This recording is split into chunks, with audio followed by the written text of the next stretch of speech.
continuing the tradition. Here he goes. See you later. He's got it on the ricochet. Touchdown! Touchdown! ABC Sports Championship Television. Nebraska and Penn State, two of the most storied programs in college football history. Between them, they hold 7 national championships. When tradition is rich, expectations are always high. Mediocrity is not acceptable. This year, Nebraska's rebounding from a 7-7 season that brought humility to the Husker Nation. A 40-7 thumping by Penn State early last year led to their worst record in 41 seasons. Tonight, Nebraska's destiny again is in the hands of Penn State. With payback on the minds of the Husker faithful, the Nittany Lions descend into a sea of red. History, tradition, respect, revenge. Penn State and Nebraska coming up next.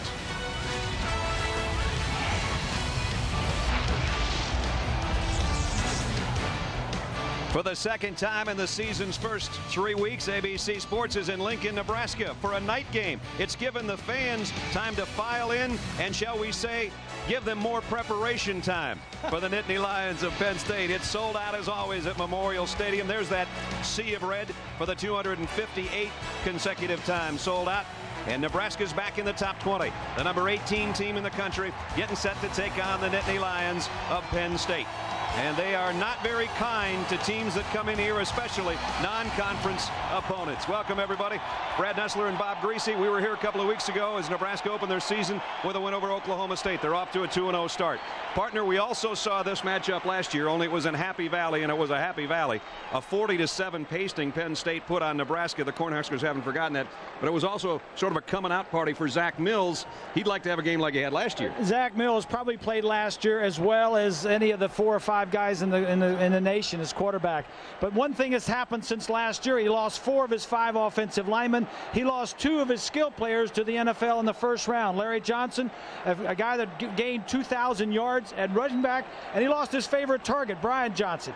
He has to adjust to that. The offensive line is getting better, but he has to adjust to those new players. Not a good place to try to adjust, but because if Nebraska is back in Nebraska form in any form or fashion, it's their defense, and they got another number 7 on the other side will be chasing him tonight. Demorial Williams, the outside linebacker, was a little bit undersized, but last week against Utah State had 3 sacks, 2 forced fumbles, and 1 fumble recovery.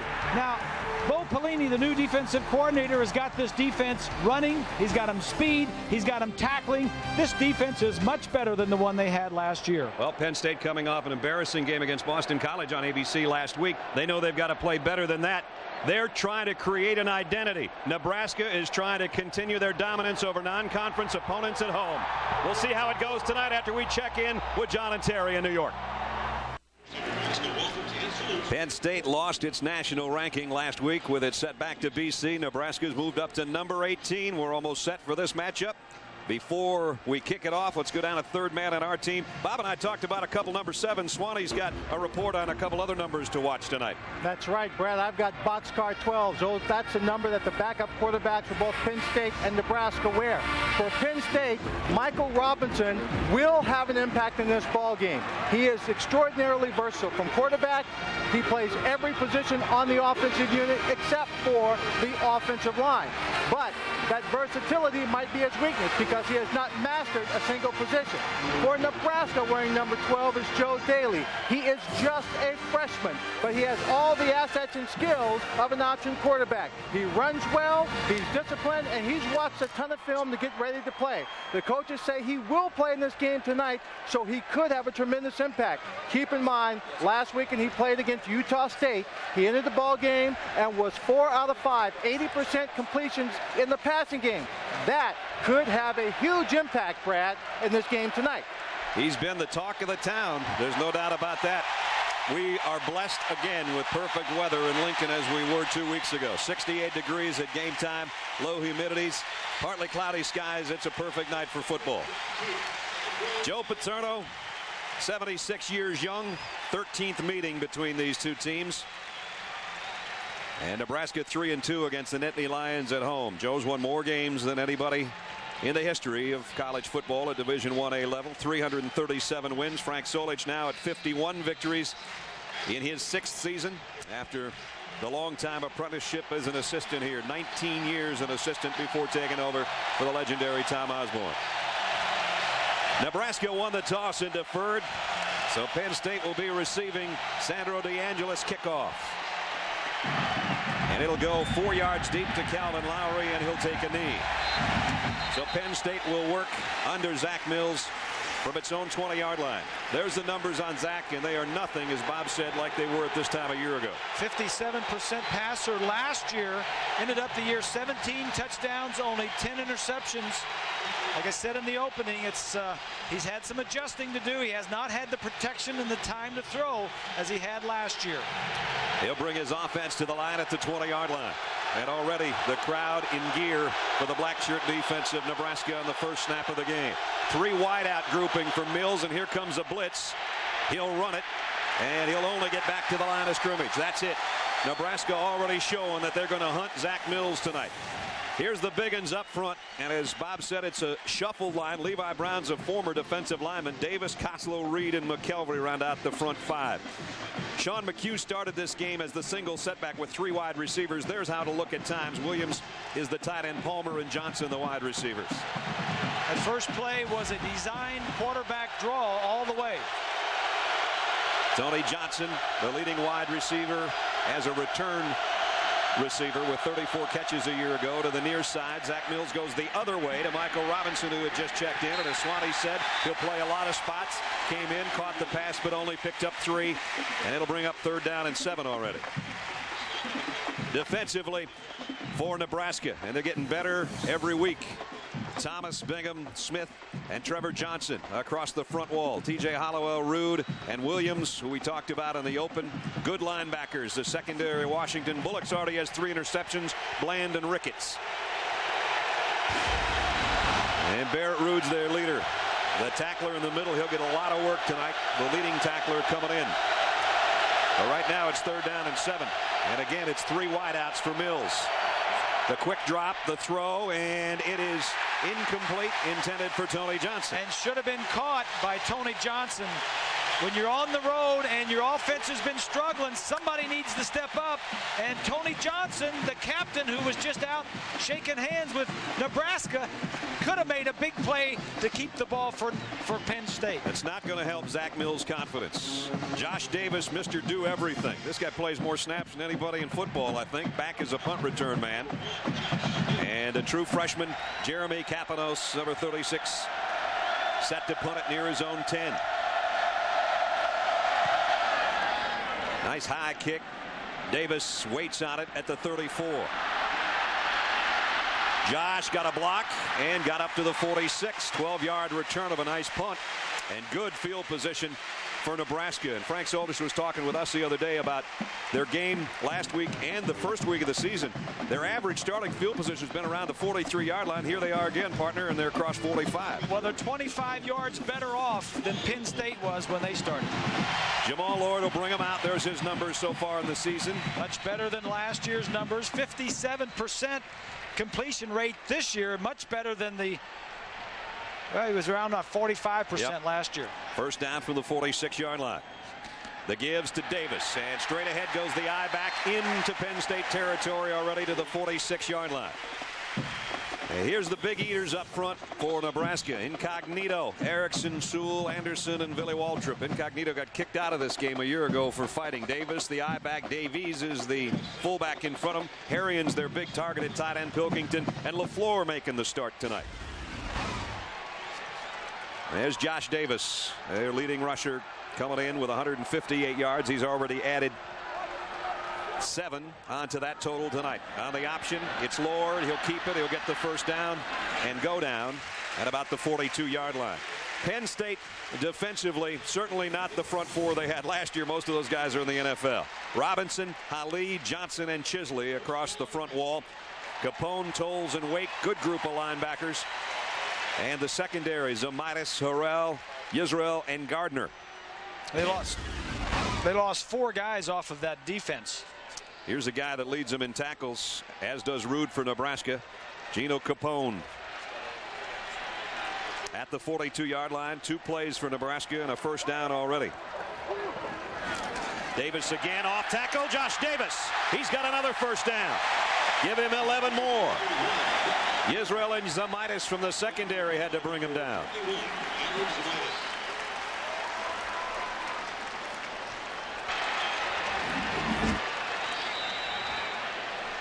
The off tackle, the off guard pull. Huge hole there for Davis. And they're running inside. They told us they were going to run inside at those 2 tackles for Penn State. So all the way to the 31-yard line already. The gives to Davis again up the middle, and Capone puts a hat on him after he picked up about 3. Josh Davis, of course, second-generation Husker. His dad Tony played here. We talked with him about that. Everybody knows my dad before I got here, and it was something that was I had a lot of high expectations of what I was supposed to do. Go out there and perform, work hard and display my talents and be that kind of tough guy, like he was. So there was some expectations you need to live up to. Trying to live up to it on the toss, on the option, and he does. He's going to have another first down, it appears. I said to Josh yesterday, boy, you look like your old man. He says, you think? He says, but my dad's got more hair than I got. He's got the long, curly, blonde locks, and as you saw Josh there, much shorter haircut than his dad. Josh was sitting there playing one of the video games, and he was complaining because they didn't have him fast enough. Yeah. He looked at me and said, I don't know who does stats for this thing, but I'm a lot faster than this. Well, he showed his power and his speed already as he's picked up another first down at the 20-yard line.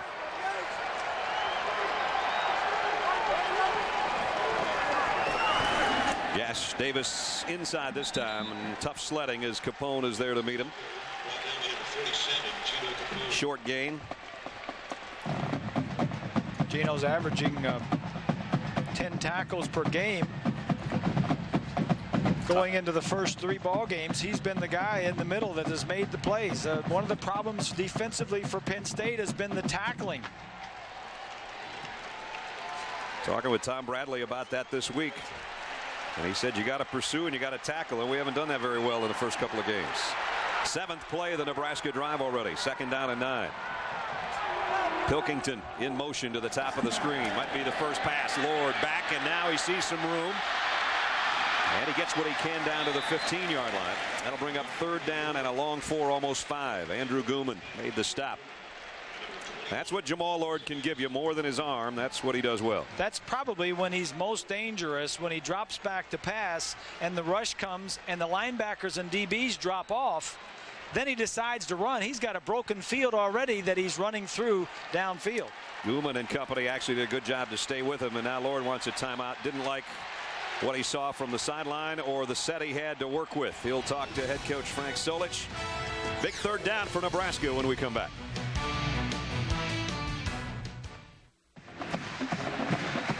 Penn State's opening drive was 3 and out. Nebraska's now 7 straight runs, has them down to 3rd and 5 at the 15-yard line of the Nittany Lions.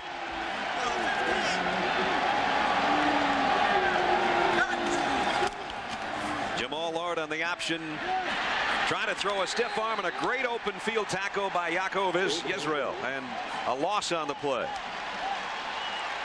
Good play by Yisrael. He was out last year with an injury. Number 15 right here. Watches, he's just going to fill the gap. The hole's going to be there, but Yisrael's going to be in it. Lord tries to run away from him, but he makes a good tackle. Guy that lost his season to an injury just weeks before it was to begin, and he is back and healthy. And that's good news for the Penn State defense. David Dykes, the freshman who hit 4 field goals last week, will try one from 36 yards. This would be his longest as a Husker.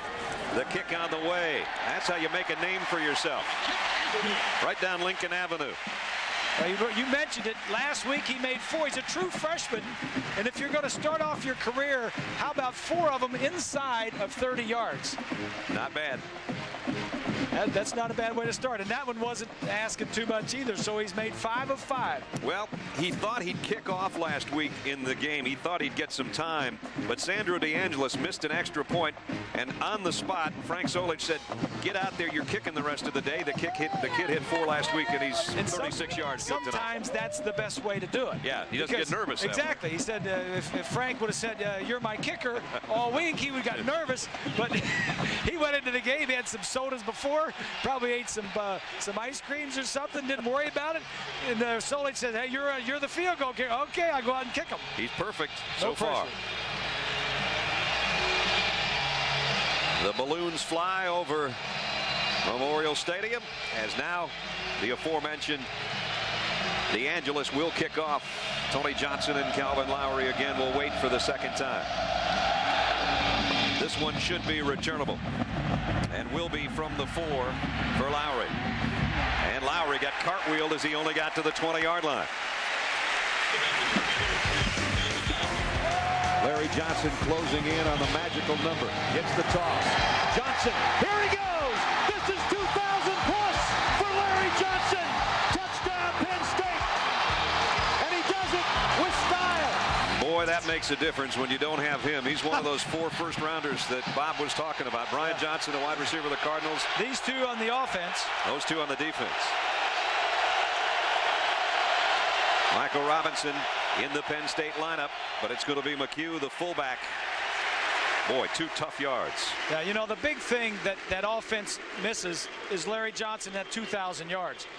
But bigger than that is the 4 offensive linemen that left. And McKelvey, who was the other starter from last year, has not started a game this year until now. He started today's game. So they've had a new group in there at the offensive line, a new wide receiver, a new running back. Just the confidence and the chemistry of that offense has not gelled yet. Doesn't make your quarterback comfortable, does it? Second down, a short 8 for Mills and the Penn State offense. And here comes the blitz. Zach out in the flat to McHugh, but he threw it behind him. And by the time he got the handle, he stumbles down at about the 28-yard line. As you see other scores from today, Oklahoma rolling big. Miami off to a big start against East Carolina. And what a game we had earlier today in 3 overtimes. Ohio State over North Carolina State. USC puts 61 on Hawaii. Wow. Penn State would like to quiet this crowd. 3rd down and 2. And now Robinson set to take a direct snap. He'll follow his fullback, sweeping the right side. And second effort got it for him. Boy, he had to work like crazy.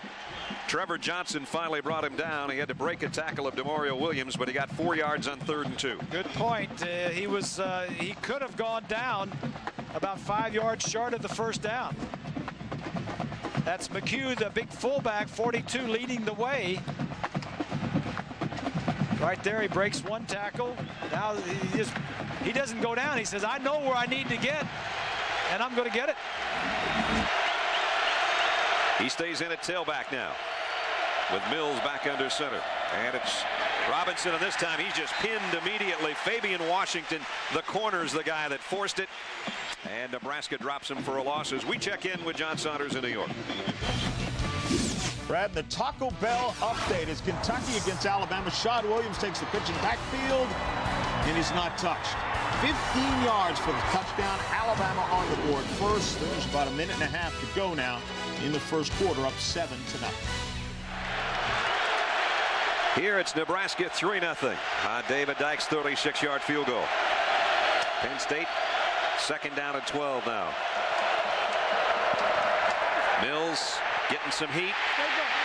Throws on the run and overshot Ricky Upton, his intended receiver, out of the backfield. But there was some steam coming on pressure from Bernard Thomas. Next Saturday, most of you are going to see top-ranked Oklahoma take on UCLA in the BCS Spotlight game presented by ADT. Michigan, Oregon, or Colorado, Florida State in other regional action. That's next Saturday, 3:30 Eastern, right here on ABC Sports. Check your local listings for the game in your area. Well, now a 3rd down and long situation that Zach Mills and the Penn State offense did not want to get into, because you got to watch out for number 7 now and see where he lines up and what kind of steam he brings on the Nebraska defense. He's actually backing up. Mills throwing, and it is intercepted by Fabian Washington.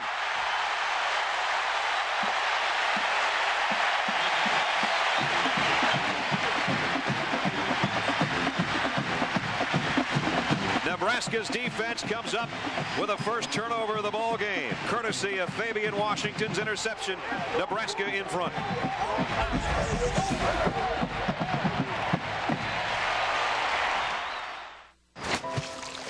What you doing, Brian? I'm just...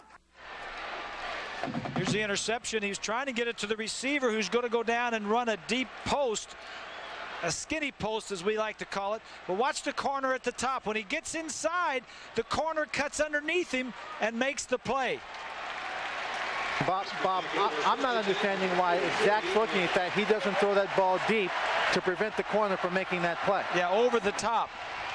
Yeah, you don't know how they worked out in practice, though. It looked as though Zach expected him to get the ball just inside the corner and not throw it deep, but you don't know until you're in the huddle. Jamal Ard on first down is going deep himself, and Pilkington's got it down to the 26-yard line. Perfect strike, 33 yards. Well, this is what Nebraska's offense needs, is some passing on first downs. And then not only passing, but some completions. Plenty of time to throw because they're not rushing the passer on first down. Throws it well, and a nice catch. And that's the important part of it. You get the receiver down there willing to go up in the air, sacrifice his body. That'll go a long way to having the quarterback throw you a few more. There's the numbers on Pilkington. So on first down, it's a quarterback draw this time for Lord, and Jamal's got some blockers in front. Broke a tackle, run out of bounds inside the 20 by Rich Gardner, the cornerback.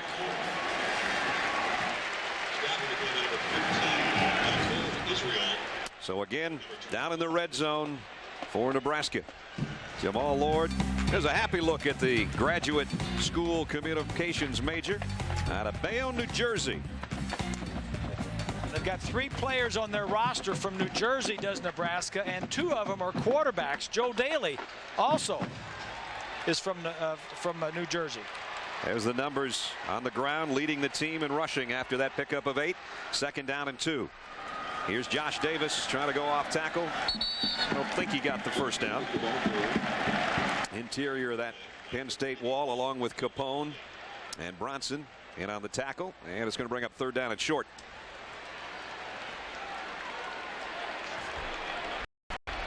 You know who misses those defensive linemen we talked about is Gino Capone, 47, because there were 2 #1 draft picks. Kennedy and Haynes were #1s, and Anthony Adams was a 2nd round, and they just kept all the offensive linemen away from the middle linebacker, and he liked that. Nebraska with 3 tight ends in there now. Davis puts his head down, and he's got it. Had to get to the 15. He crossed the 15. And now we got a little thing going on between Incognito and Bronson, and those were 2 guys that had a little thing going on in the paper this week. Bronson said, I don't think Incognito's all of that. Remember, Richie got in a scuffle last year in the loss to Penn State up at State College and was ejected for fighting, and now they're talking a little bit. Well, those boys would do that. Yep. Left tackle is Incognito, and the right defensive end. All this action's going on right over here. That'll be fun to watch. First down at the 15.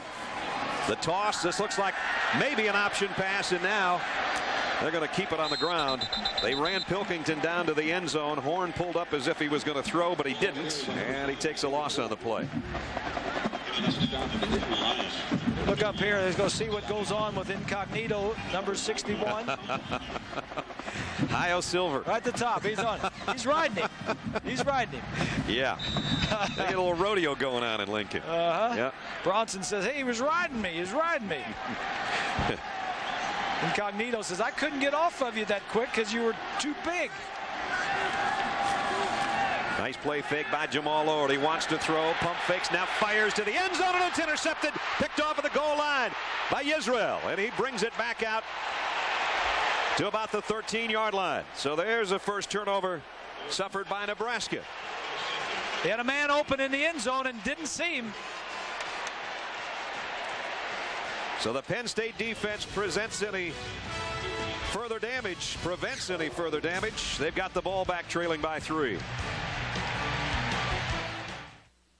Let's go back and take a look at the interception.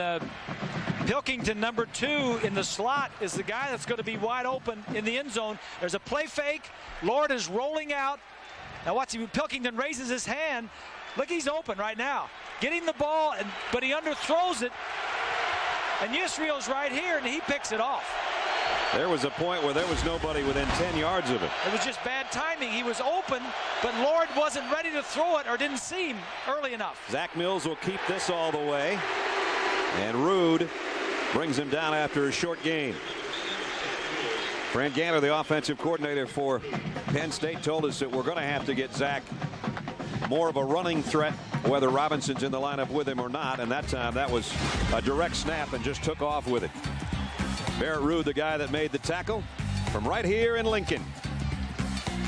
And his daddy played here as well. And his great granddaddy. Yep. Couple weeks ago when we were here, he picked up a fumble against Oklahoma State and ran it in for a touchdown. And here's a draw play that goes nowhere for Austin Scott, the freshman. He lost 5. LaKeven Smith, who didn't play last week, working on a bad hamstring, looked like it healed there. You got to have some blocking up front. Here's LaKeven right over the center. This is a slow developing play. Right up the center. LaKeven Smith, they had a little game going. The 2 tackles were crossing. The offensive line couldn't handle it. So the freshman in there loses yardage, and here's Penn State backed up near their own 10-yard line again with a 3rd and 12. It's not getting any more comfortable for Zach Mills, that's for sure. Zach to throw, plenty of time, swings it out to McHugh, the fullback, but he's got no shot at getting to the first down marker, and Penn State will have to punt again.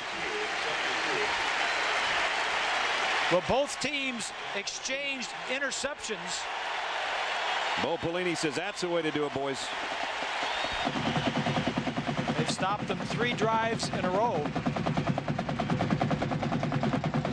Josh Davis, a kick returner, a punt returner, the starting I-back. And set to return another punt from Kapanos. And now Kapanos in a funny spot inside his own 10. Gets it away. This one not as good a kick. Davis runs into his own guy and a Penn State player. Scramble for the ball, and the back judge says the Cornhuskers have it. Could have been a big break for Penn State and got them out of their own shadow of their own end zone. I thought he pointed the wrong way. Maybe not. I actually thought Rich Gardner had it.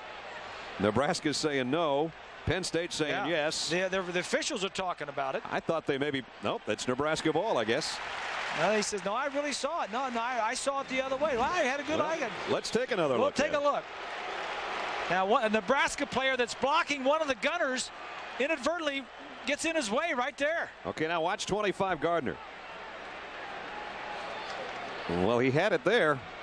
I guess he lost it in the bottom. Yeah, that's Washington, isn't it? Yeah, Fabian Washington, who had an interception earlier, comes up with another swipe. Yeah, he stole it. Yeah, that's 2 steals. Good field position for Nebraska again. Quick throw is coming out and complete. And across midfield, Mark LaFleur, who started this ball game, his first start, and he picks up 11 on the reception. So Nebraska not afraid to throw on first down, as they were talking about with us.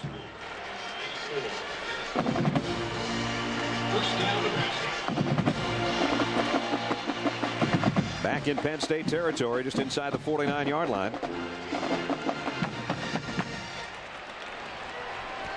First down inside the 49 of the Nittany Lions. 6 first downs already for Nebraska. And they've mixed it up offensively much better than what we saw 2 weeks ago, and better than what we saw on film from last week. Another first down pass. Lord, time winding down on the clock. On the option, the toss to Horn. Horn got a nice block from Pilkington and got decent yardage as he goes out at about the 42-yard line, courtesy of T.C. Cosby. Let's take a look at our Jeep rushing playbook, Bob. All right, let's see. We've got to do this from the end zone. Watch these 2 offensive linemen. The guard's going to pull and kick out. The offensive tackle's going to get some action too. Now watch as they pull. The tailback's going to follow him right in behind him. Now watch right here. The tight end comes down and gets a block. Now right there, look at that. Look at the blocking. 2 offensive linemen and the tight end. Now the tailback's in the secondary trying to break a tackle. Good blocking up front. Second down, and here goes Horn. About the same play. Whoa, just got shoestringed, or he might have been off to the races. Gardner made the stop. First down, Nebraska. ABC Sports presentation of college football brought to you by Total Cereals. One bowl, 100%. Jeep, the most respected, honored, and heroic 4x4s out there. Only in a Jeep 4x4. Bud Light, for the great taste that won't fill you up and never let you down. Make it a Bud Light. And SBC, ordinary people, extraordinary job. Well, they've done some extraordinary things around here. 5 national championships, 2 under Bob Devaney, 3 in the 90s under Tom Osborne, and Frank Solich would like to add his name sometime to that list. Solich had him in a championship game his first year. Breaking tackles, Jamal Lord. And finally, Penn State brings him down, but he got about 8. And Jamal doing a nice job. Had 1 errant throw that could have been a touchdown, but he also has had a couple of nice strikes, and he's got 21 yards on 5 rushes. And the first quarter comes to a close. Only a 3-0 lead for Nebraska, but they've dominated so far. Our presentation of college football will continue after this message and a word from our ABC stations. You're watching ABC Sports Championship Television. Starting the second quarter, Nebraska will bring it up inside the Penn State 25 with a 3-point lead. On second and short, I don't know. Trying to battle Krewall, the fullback. And it's going to be third down. Nebraska has run 19 plays, Brad, and 16 of them have been run in Penn State's territory. That's a great advantage. The field position that Frank Solich talked with us about continues tonight. Look at this, 107-20 total yards. See if Lord keeps this one. Third down and short. He'll give it off to Horn, and Horn's got the first down, and then inside the 20 he goes, almost to the 18-yard line. The mark of a good back is if you can break the tackle of one of the secondary people, and Horn did that. He broke the tackle of Lowry and picked up the first down. Josh Davis started the game, but it's 2 series. Barley Cotton says 2 series for Josh, 2 for David Horn. That's the rotation at I-back. Here's his black, here the black shirts right there. That's not the defense. That's the 2 quarterbacks that are both signaling one is hot and one is not. First down inside the red zone again. Here's a counter. And Horn this time gets down near the 15-yard line. Well, Bob and Brad, inside the 20-yard line, when you're having difficulty throwing the short pass, it only intensifies in this red zone. And it's one of the real serious problems that this Nebraska offense has to overcome. Because once you get inside the red zone, any defense that's watched Jamal Lord and the offense play, all you do is sit back and say, we play nothing but the run. Yep. Well, they've had problems scoring inside the red zone. This is their 3rd straight time inside the 20-yard line. Lord, play fake and a bootleg. Jamal's in trouble, and he goes down. And we talked to Frank Solich about the problems they're having. They're getting field goals and not getting touchdowns. It's something they really pressed in practice this week. Number one, we can't hit ourselves. We've been penalized once we've gotten down in the red zone and then put in long yardage situations. And then the other thing is just a mindset. Once you get in that red zone, it's a mindset of putting 6 points on the board. They're going to try to put 6 on the board, but they'll have to earn it now because it's 3rd down and 10. Yeah.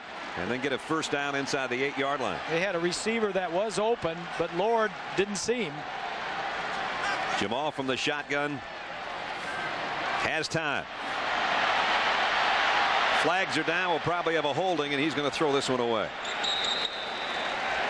The problem with scoring and throwing in the red zone, as you see it is a holding on Nebraska, is that the field is condensed. For quarterbacks, you don't have enough room. The closer you get to the end zone, the smaller the field is for your receivers to get open.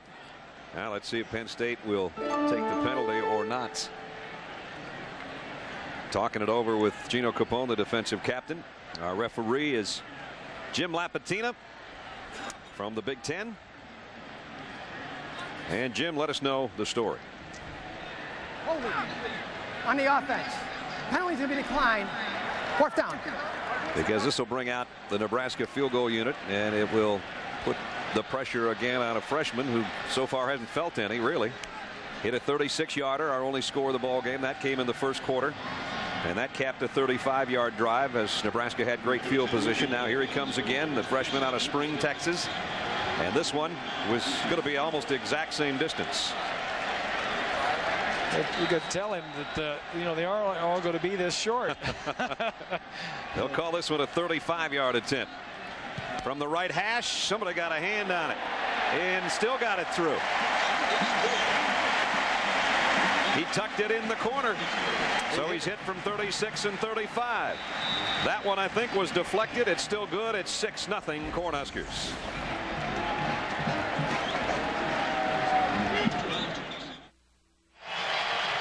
What a gorgeous night in the nation's heartland. Nebraska leads. Here's the field goal by Dykes, and watch Derek Wake, number 94, get a hand on this. Right here. He goes a mile in the air, but Dykes had enough juice on it to tuck it in the corner of the left upright. So it's 6-0 Nebraska. I mean, he's used to doing that. That's his 7th blocked kick. Tony Johnson takes the kick at the 5. Tony trying to weave his way across the 20 and does, but only gets out to about the 23-yard line. Coming up on Monday night, Bill Parcells returns to New York to face the team he led to 2 Super Bowl titles. Sure to be a classic NFC East showdown. Parcells and the Cowboys against the New York Football Giants. Monday night live at 9 Eastern, 6 Pacific, right here on ABC.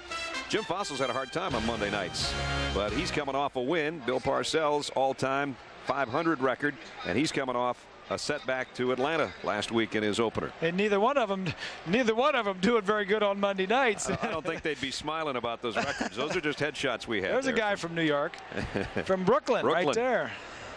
They're going to kick it again. We had a flag down on the kick. Offsides on the kickoff team. Tell you what, Fossil's done a good job with the Giants over the years. Wonder if Jeremy Shockey and Parcells will have a handshake before the game. Probably not. They have a lot of handshakes. Just not with each other, right? Yeah, So Dykes now has to kick from the 30.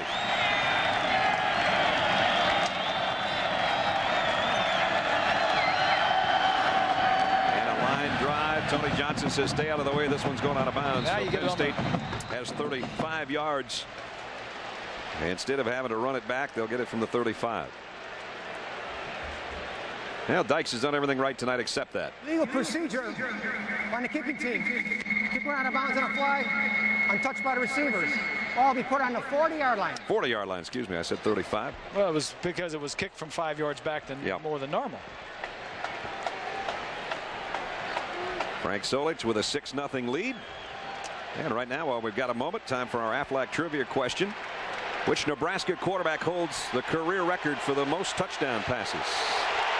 I'll give you time to think that one over. This is the best field position Penn State has had. Look at this. Nebraska started from their own 45. Penn State from their own 23. The freshman Austin Scott's in at tailback. Penn State from the 40. Zach Mills, quick drop, quick throw, and a quick completion. Got it out to Tony Johnson. Finally got it in one of the co-captain's hands out to the 45. Doesn't look like much, but it starts building the confidence and the rhythm. They're only 6 down. Exactly. I mean, the defense has done a great job. That field position, the short field that Nebraska's had, they've gotten inside the 20-yard line on the last 3 trips, and all they're down, Penn State, is 6 points. There's Tony's dad, Larry Sr., defensive line coach for Penn State. We talked about the other Larry, a #1 draft choice of the Kansas City Chiefs, his older brother. Mills on the option. Zach run out of bounds after he got maybe 3 right in front of the Penn State bench. Titus Adams knocks him out of bounds. Nebraska's defense has been great so far through 2 games, as they're 8th in the country, allowing only 7 points a ball game. And that's outstanding work with Bob and Brad. This Nebraska defense would like to be a much more aggressive defense tonight. But a lot of it is going to depend on how on track the offense can get. For instance, only 6 points by the Huskers. They have the opportunity to get more. If they could get out to a bigger lead, Nebraska defense can be more aggressive. In 14 plays, Penn State only has 27 yards of offense. Here's the pitch to Robinson. Broke 1 tackle. He won't get away from the second one. And now that Nebraska defense swarming. Fabian Washington's the guy that forced the play again, and then he got help from Lakeven Smith and company. 3rd 3 and out. Just an aggressive upfield defense, attacking and speed. They had that play diagnosed and were ready for it. Bo Pelini is very happy with his new guys. So we want speed, we want to attack, and we want to play a little bit more zone. We don't want to always be in man coverage. So it's time to punt again for Capados. They have put no pressure on him so far. He got off a pretty decent punt again. Davis has to wait on it. Josh did not call fair catch, and he got what he could. Took a pop and got about 9 yards on the return. So Nebraska still only 6 points in front in a game that they have totally controlled. 11:23 to go, first half.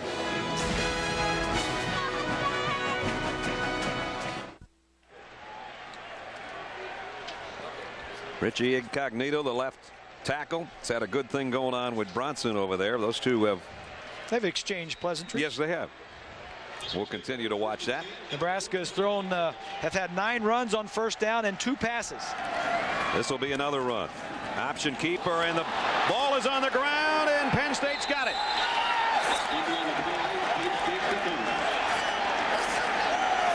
It's a second turnover in 4 possessions for Nebraska. Chesley with the fumble recovery as Lord on the option keeper lost the handle.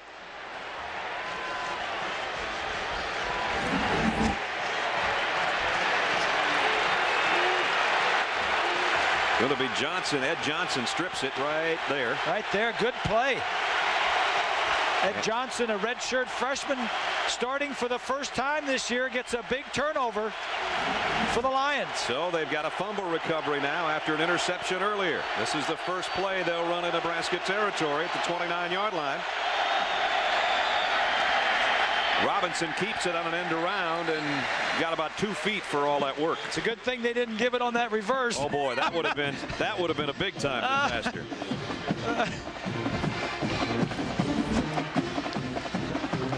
Starts off one way. If he gives it the reverse. Trevor Johnson was all over that one. Oh, he was ready for it. Yeah. Hey, boys, in the Super Bowl against Minnesota, I had to run a reverse, and the defense was yelling out, "Watch Swan on the reverse." Bradshaw didn't get me out of it. He let you hanging out there. Second down at 10 at the 29. Mills. Tony Johnson.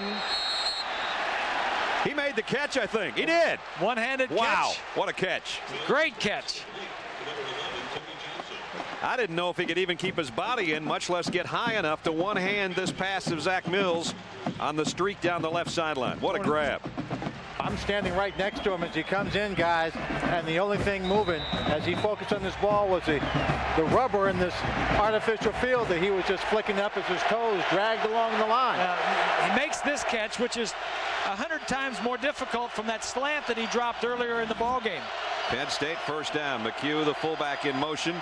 The gives to Ricky Upton. Upton off the left side. Touchdown, Penn State. The 5th-year senior who's worked and worked and worked and played behind great backs gets a little sugar. Touchdown, Penn State. Nebraska has dominated the game, and Joe Paul says, all right, just defense to keep us in it. Get a couple turnovers, good field position. 2 or 3 plays later, they score. So the turnover costs them 7 if the extra point is good. There's Ricky Upton, the senior out of Jefferson City, Tennessee. Had to sit and wait behind Larry Johnson and Eric McHugh and all kinds of guys. Waited his turn and just ripped off a 13-yard touchdown run that, if the extra point is good, will put Penn State in front. And it is. Robbie Gould puts it through. As Bob and I and Swanee were talking about, just one play was the difference, and here it is. Watch the guard. He's going to come and kick out. Fullback gets a good block right here, and Upton just outruns the rest of them. He got around Demoria Williams, too, which isn't easy to do. That's Reed, number 74, who gets the kick-out block. And as you mentioned, Upton, the 5th-year senior, who's waited all this time to play, which is not unusual in Joe Paterno's system. Right. You wait your turn. First time Nebraska's given up one on the ground this year. And boys, you watch Joe Paterno on the sideline. One of the shortcomings of both Penn State and Nebraska this season has been the failure of the offense to get going early in the ball game. We're 10:28 into the second quarter. Penn State just scores. The Huskers only have 6 points. If either one of these teams can generate more offense in the early moments of the football game, they can put less pressure on their defense. Boy, no doubt. Josh Davis now waiting on the kick. Ooh, this kick is out of the back of the end zone. That might have gone through the uprights as well. So out to the 20 comes Nebraska. They'll be trailing now. Yeah, new life. New life in the guys wearing the white jerseys.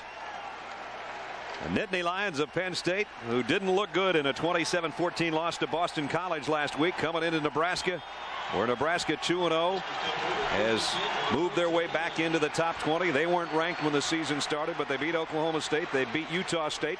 They dominated the first 20 minutes really of this ball game, but that guy Chisley with a fumble recovery that led to the touchdown by Ricky Upton. 29-yard drive is all they had to drive it.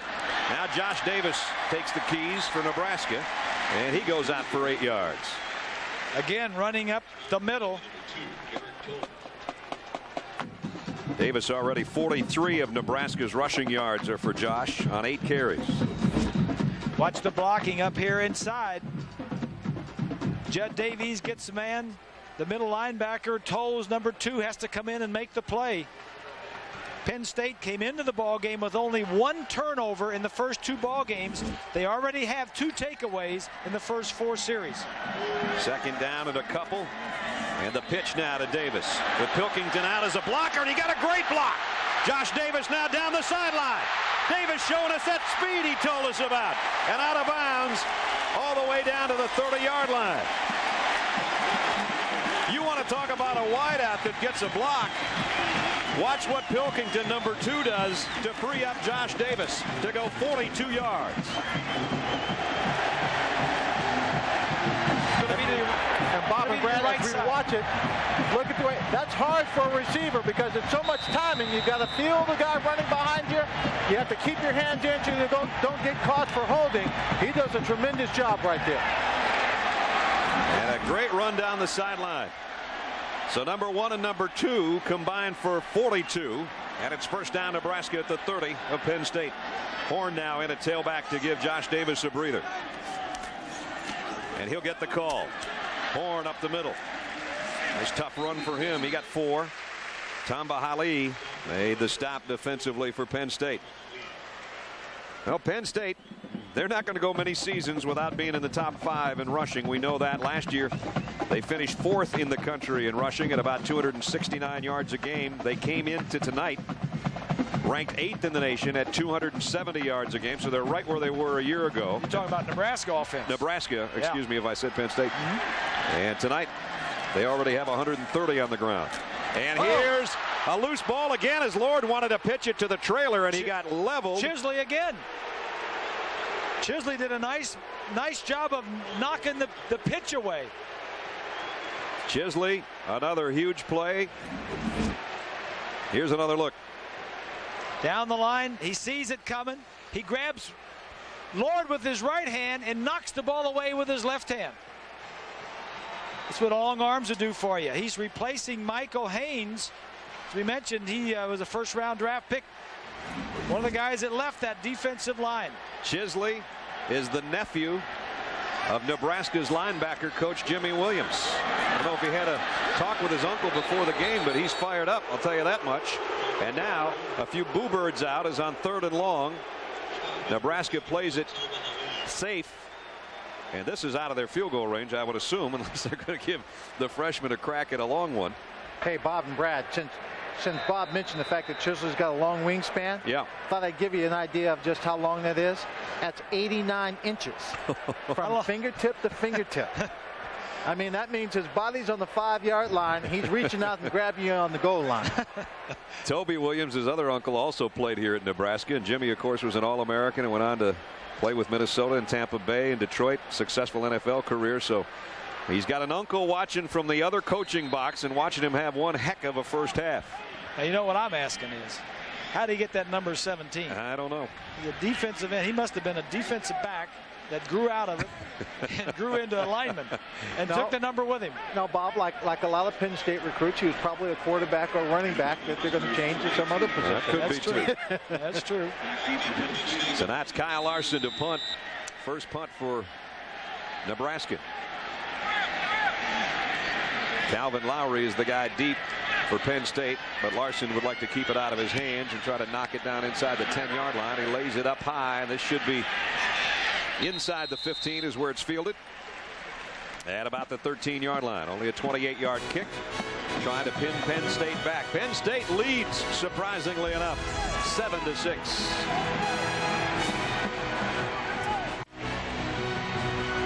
ABC Sports presentation of college football brought to you by Gap. Chevy Silverado. It's the right truck. Verizon Wireless. We never stop working for you. And Miller High Life. To live simply, proudly, boldly, manly. This is the High Life. There's the High Life of downtown Lincoln. And they had plenty of time to partake of High Life before the game. See, it was a night kickoff. A lot of Penn State fans have been in town. And the Nebraska fans known for their hospitality. And a packed house again tonight. Now Nebraska has Penn State just inside its own 13-yard line. And here comes the noise for the Cornhusker defense. 6 drives for Penn State. 4 have started inside their own 20-yard line. Mills the toss to Scott. And he doesn't get much. Got across the 15, maybe to the 16-yard line. Our Chevrolet drive summary is what Bob was talking about.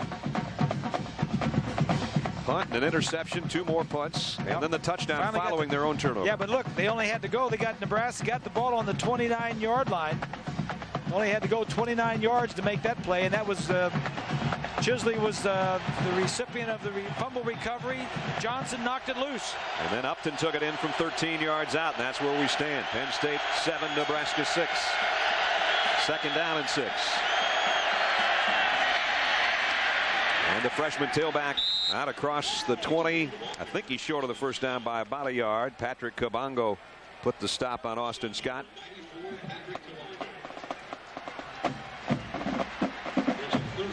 Third down and a short one coming up. Lil Red working the crowd. How'd you like to be sitting behind that head right now? I was gonna say, that makes a bad seat for you. That's good news and bad news. Penn State with their own footballs, as you see their logo. Each team can supply their own footballs during the ball game. Third down and a yard for the Nittany Lions, holding a 1-point lead. Scott again. I don't think so. First hit was Kabongo, and he put the Kabongo on that whole play. He's not the guy that gets credit for the tackle, but he's the guy that got the penetration that stopped Austin Scott's forward progress. Kabongo has been around here for a while. He's his 5th-year senior, 6'6" and 315 pounds, and he's almost one of those dancing bears. He is very light on his feet. They're going to have to punt it. Capanoso come back out to kick, and Josh Davis says, let me have my hands on it one more time. 4th down and a yard. So the Nebraska defense did its job against the freshman tailback of the Nittany Lions. Capanos kicks it down to the 34 to Davis. Made the first man miss. Josh Davis weaving his way all the way to the 39-yard line. He's special. He is. 27 yards on the return.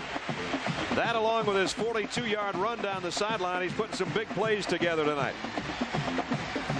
Watch all the people that he makes miss. Right there is 1, 2, 3, 4, 5. Runs past another couple, and the kicker finally hangs on till some friends arrive. Josh down about 10 pounds from a year ago, and it shows with his quickness. Husker fans have reason to smile now. Their team right back in Penn State territory at the 40. Horn in at the tailback spot. End around might be coming. Horn keeps it instead. And he got almost 10. Zamaitis, the left cornerback, did a nice job to stay home, or that might have been a bigger play. Penn State defensively coming into this ball game was ranked 99th against the run. As you mentioned, Nebraska was 8th in the nation rushing the football, so something had to give, and what is given is Penn State is holding the Cornhuskers to a lot less than they're averaging. Doing a nice job of tackling. On a first down, it's Horn, but still he falls forward for 4, almost 5. Chris Harrell from the secondary is the guy that made the stop. Coming up on the Valvoline halftime show, John and Terry, another long day for the fellas. They'll be at Times Square Stadium with scores and highlights from around the country. That is 4 minutes and 20 seconds away. Joe Paterno pacing that sideline in his 54th year on the Penn State staff, 38th as the head coach. And he looks up at that scoreboard and his team is up by 1 with just over 4 to go in the quarter. Horn trying to follow his blockers. And a flag is down as Bronson makes the stop after about a yard gain. And the flag was thrown in the middle of the field. Assuming the umpire found a holding somewhere in that mess is what I would guess. And that's going to be the call against Nebraska. Hey, Bob and Brad, just an observation, the Nebraska team. When you learn how to run a football play, you know, it's like a step or choreography. You know what you're supposed to do and where you're supposed to go, and that's one aspect of it. But once you learn it, then you've got to execute it with a little attitude. Now, Josh Davis has been on this football playing, and he's one of the players from Nebraska who's playing with that upbeat, positive attitude, putting his personality and heart into this ball game. What I'm not seeing a lot of on offense by Nebraska is attitude. Running the football, executing the plays. I just see them kind of marking the steps so far in this ball game. Yeah, they're kind of tippy-toeing along, except that guy. But Josh has 85 yards already in the first half. Holding on the offense. 10-yard penalty from the end of the run. Still second down. I think one of the things that Nebraska is missing is Swanee talks about the personality, is the Tom Osborne offensive coordinator. When he used to call the plays, he had such a good feel and a good timing of when to throw the ball deep, when to go for the big one, and when just to run the football. Tamba Hali, as you saw, helped up by the trainers. They're working on his left leg, and he'll come to the sideline. Barney Cotton, the offensive coordinator, says, you know, he wants to get to a more open passing game, but sometimes you don't have all those pieces in place to get it done right now. Here's that throw out in the flat. Good throw to LaFleur. And LaFleur stays on his feet and gets inside the 25 near the 24. Lowry and Capone over there to make the stop.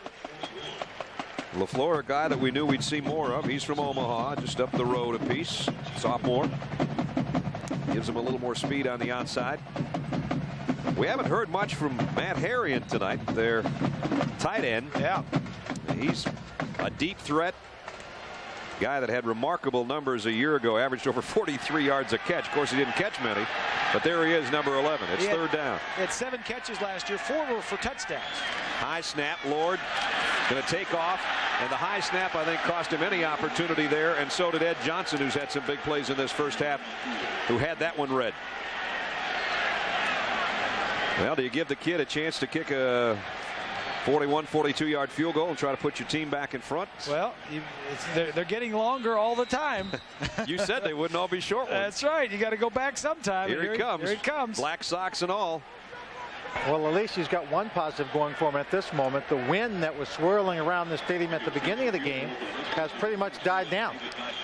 Dykes, who was a soccer star in high school, didn't even see what a football looked like till he was about a sophomore. Here he is with his longest attempt so far, and he's got it right down the middle. 7 for 7.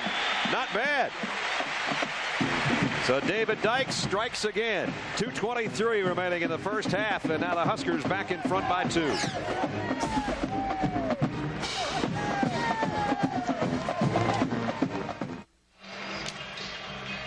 The baby face look of David Dykes, but he's growing up in a hurry. 41-yard field goal, perfect down the season. Doesn't seem like anything's bothering him. Nope. He's given Nebraska the lead back. DeAngelis now will kick. Taken at the 4 by Calvin Lowry. Lowry gets out just across the 20, and that's it. 17-yard return. Our Pacific Life game summary in this one. Zach Mills intercepted by Fabian Washington early in the ball game. And Jamal Lord gave it right back. Chisley with the fumble recovery. That led to Ricky Upton's touchdown run of 13 yards that put Penn State in front 7-6. But the story for Nebraska, their scorings all come from this young guy. 3 field goals, including that 41-yarder. And it's Nebraska leading 9-7 with 2:16 remaining in the first half. 5 of Penn State's 6 possessions have been 3 plays and out. And now again they work from the 21. Zach Mills fires, and he's got an open man, and it's his tight end. Good throw there. Great throw. Kranchik's a big target, 6'8" tight end, and a 20-yard pickup.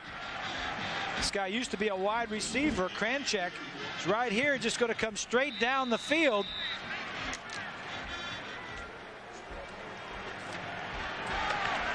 Kranchik, I remember seeing him in practice a couple of years ago. He's running a wide receiver and really looking good. I said, who is that guy? Yeah. Now Zach Mills is going to get dragged down by Trevor Johnson. And about a yard picked up on the scramble. Trevor Johnson, one of the captains defensively. Also a Lincoln native, makes the stop. We've got a timeout with 1:42 remaining in the first half. Joe Paterno talking things over with his quarterback on the sideline.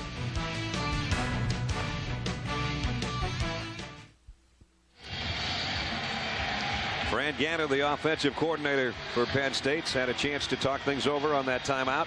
He's been around there for a while, I guess.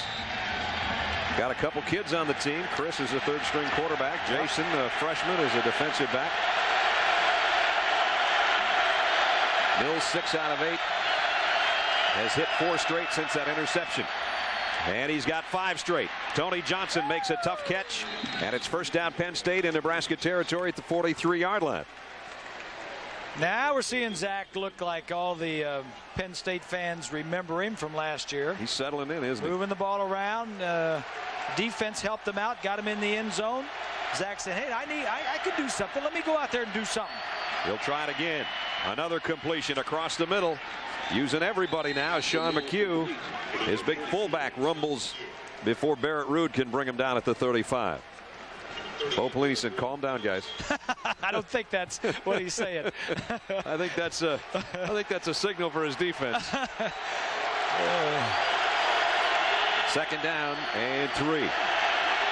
And both tackles for Penn State look like they came out of their stances, including Levi Brown, who's pointing at Trevor Johnson. But from here, it looked like it was Penn State's problem. Let's wait and see what the officials say. Well, maybe it was on Nebraska.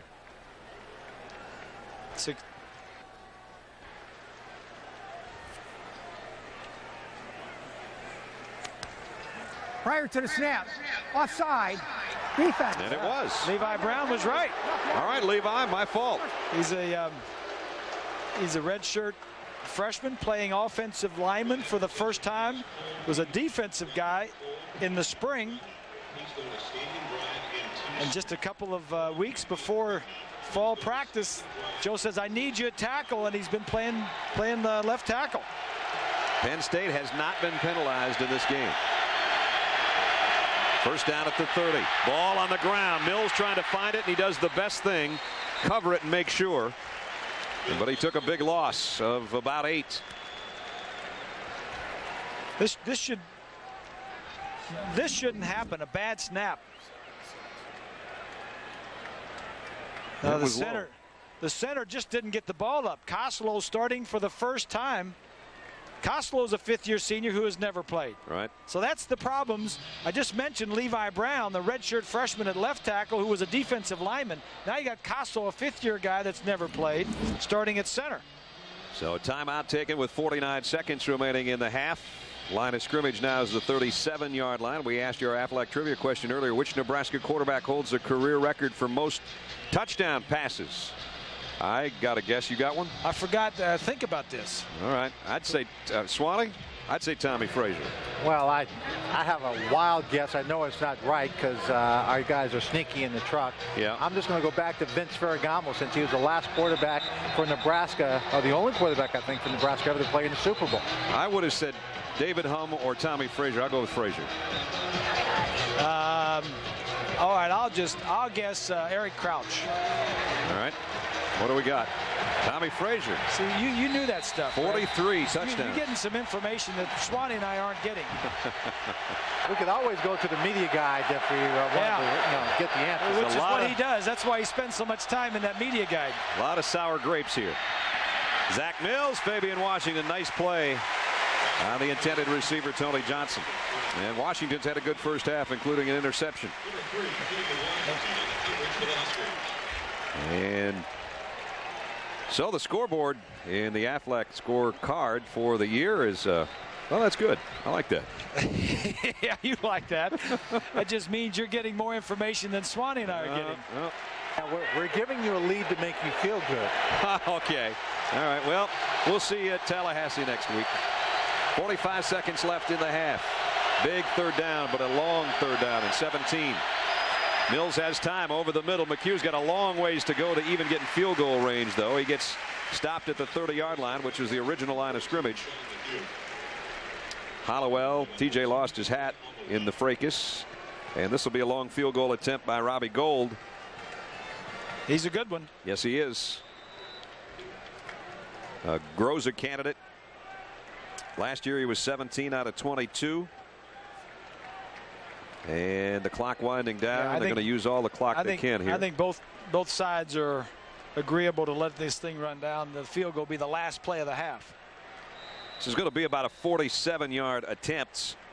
His career long came against Wisconsin last year. That was 51.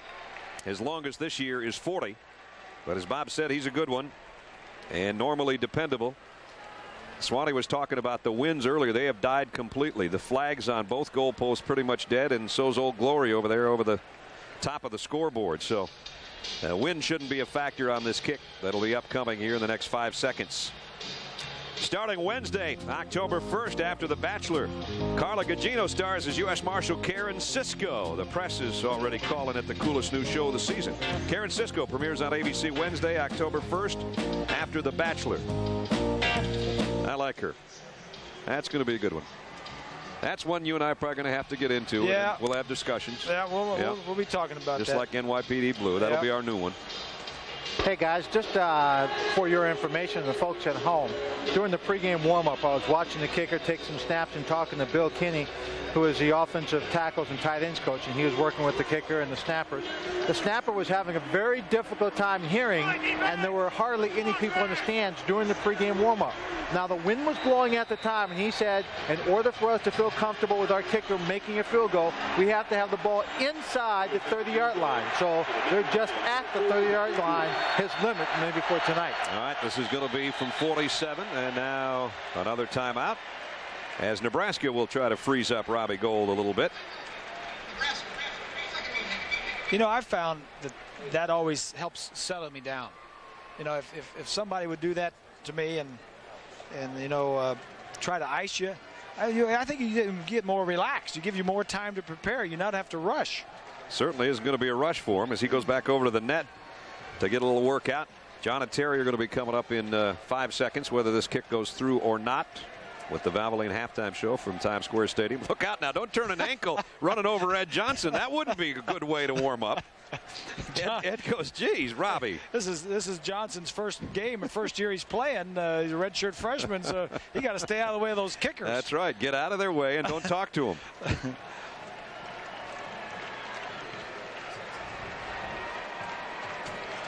So we're just about set to try this finally. Nebraska's been a good team at blocking kicks over the years as well. This will be a 47-yard attempt to try to put Penn State back in front. Robbie Gould from the right hash. Kick on the way. He got plenty on it, and it's good. Third lead change of the half, and Robbie Gould likes it. So does Penn State and their fans that have made the trip to Lincoln, Nebraska. So the Cornhuskers at home, where they haven't been very friendly to non-conference opponents at halftime, trailing Penn State from the Big Ten. 10-9, our halftime score. John and Terry at Times Square Stadium in New York for the Valvoline Halftime Show. Right after this, you're watching ABC Sports Championship Television.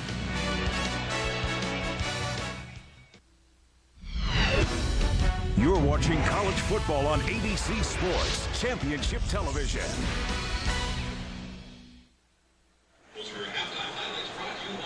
Halftime at Memorial Stadium in Lincoln, Nebraska. Penn State on the road leading the 18th ranked Cornhuskers. 10-9 is our halftime score. Welcome back, everybody. Brad Nessler and Bob Greasy. We talked with Frank Solich this week in the past couple of days about the red zone problems in Nebraska. They continue. They dominated this game for about a quarter and a half, and they're behind. They get in the red zone and they have to kick field goals or they turn it over. And I think that goes to the quarterback. If you can't throw the ball in the red zone, you're not going to score. And Jamal Ord has done a good job with his legs, but he's put it on the ground a couple times. One turnover turns into one big play for Penn State, and they've got the lead. Penn State hasn't done a lot, but they've had 2 takeaways, and they've turned those into 10 points. And that's what Penn State's got to do. If you can't get an offense to go all the way down the field, get your defense to take it away. All right, let's go down the field, see what's going on. Let's check in with Swanee. Well, guys, it's fairly obvious. Both offenses for Penn State and Nebraska are totally out of the rhythm. Maybe they need the band director to come down and to get them in sync, to get them moving down the field. We know that turnovers will cost you. We know that flags will cost you. Both teams have just gotten off to terribly slow starts on offense and put their defense in a hole. This game, so far, belongs to the defense of Penn State and Nebraska. Maybe the difference will be whose offense shows up in the second half. That looked like Zach Mills was starting to get a little bit of a rhythm going on that last drive that led to Robbie Gould's 47-yard field goal, which was the last play of the half. We'll see if that continues when Penn State gets the ball back. But right now they'll be kicking off because Nebraska won the toss at the beginning, so they get the second half touch first. And they won't touch this one. Out of the back of the end zone, and Nebraska will have to work from its own 20-yard line. Let's take a look at our Pacific Life game summary and our first half statistics. Well, there's a lot of numbers here. 184 right here is Nebraska, but that doesn't translate into points. 4 times they were 3 and out, but the key is the turnovers, which turned into points. And the average start time, Nebraska starting position, Nebraska way ahead in that department. And they've been that way through 3 games now, but this time they'll have to work from the 20. And Davis in there at the eye back, and he'll get the call. He was the most productive offensive player in the first half, and he picks up where he left off as Josh is getting up near 100 yards. As at halftime he had 85. He just tacked on 8 more, 93 for him. Pilkington the 1 catch, and Lord 3 out of 5 with an interception on a pass that should have been a touchdown. Josh had a lot more yardage on that punt return, so he's well over 100 yards total offense for this evening. Got 8 on the last one. 2nd down and 2. Opening moments of the third quarter. And they toss it out to him on the pitch, trying to get to the corner. Has to spin his way. I think he got it. Yep. They're going to give it to him by about a half yard. So first down, Nebraska. Good way to start the second half. It's interesting to see starting the second half who makes adjustments. What do you do anything offensively different? Defensively? Who dominates early in the second half? Just outside the 30.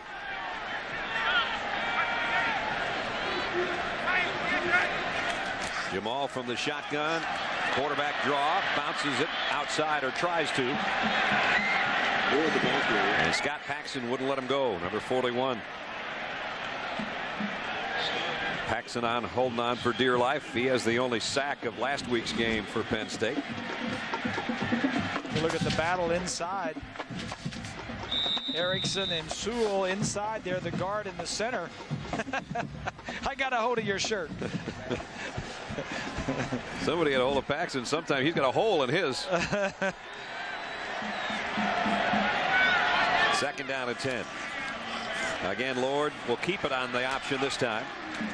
Spun down by Derek Wake as he got across the 35 to the 36-yard line. It's going to bring up a 3rd down And a long 4. Barney Cotton, the offensive coordinator, is doing what Jamal Lord does best, and that is run the football. He is not an accomplished passer. He's a fifth-year senior. They've worked with him. They've tried to get him to be more accurate. You know, it's tough. He's just not that type of quarterback. So do what he does best. Hasn't thrown on third down yet. Let's see if he does here. Third down, and whistles blow before they can get this one going. Penalty markers down.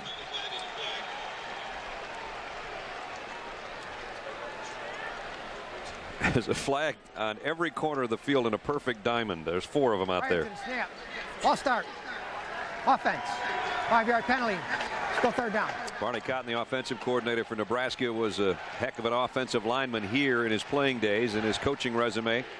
As you see, St. Cloud State in the North Central Conference, and then Hastings College, and then New Mexico State, where he really had a very versatile offense, threw more than what they do here, but he'd like to get to that eventually. Yeah.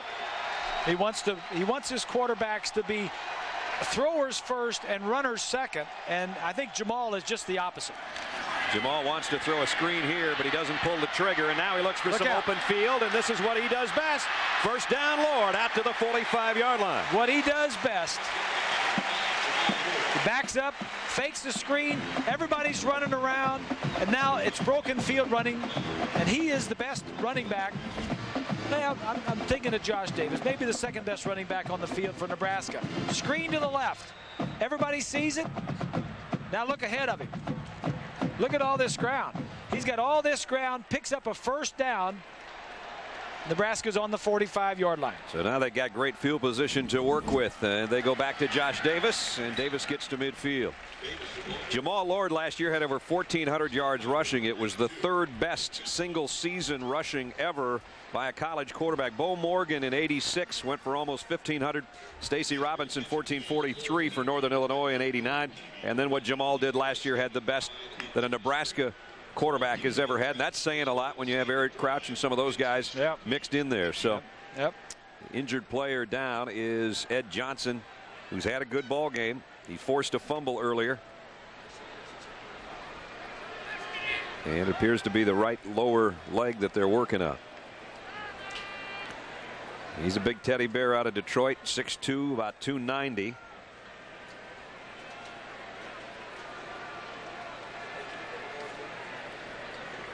And trying to get some help up. Josh Davis, a 100-yard game. This is a guy that only had 162 yards all of last year. And he's got 100 with plenty of time left in this ball game to maybe get 200 the way he's been playing. Ed Johnson limping off. Penn State, like many teams now in college football, do not release information to us concerning injuries. And Brad, by the way, that is also true of Nebraska. They will not release information during the course of their ball game. So any detailed information will probably come afterwards, but we'll just keep an eye on the players. All right. Second down, 5, right at the midfield stripe. Davis bounces outside.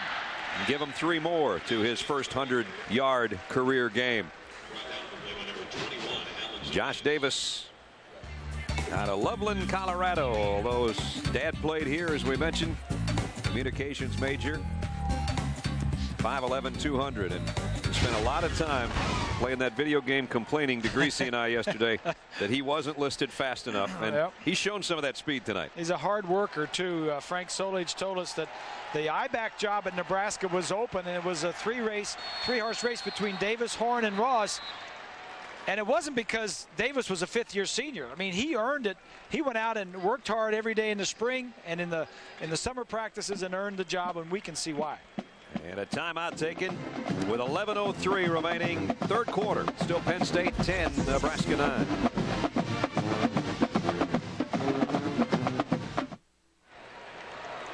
Brad Nessler, Bob Greasy, Lynn Swan, and our ABC crew back in Lincoln with 11:03 to go, 3rd quarter.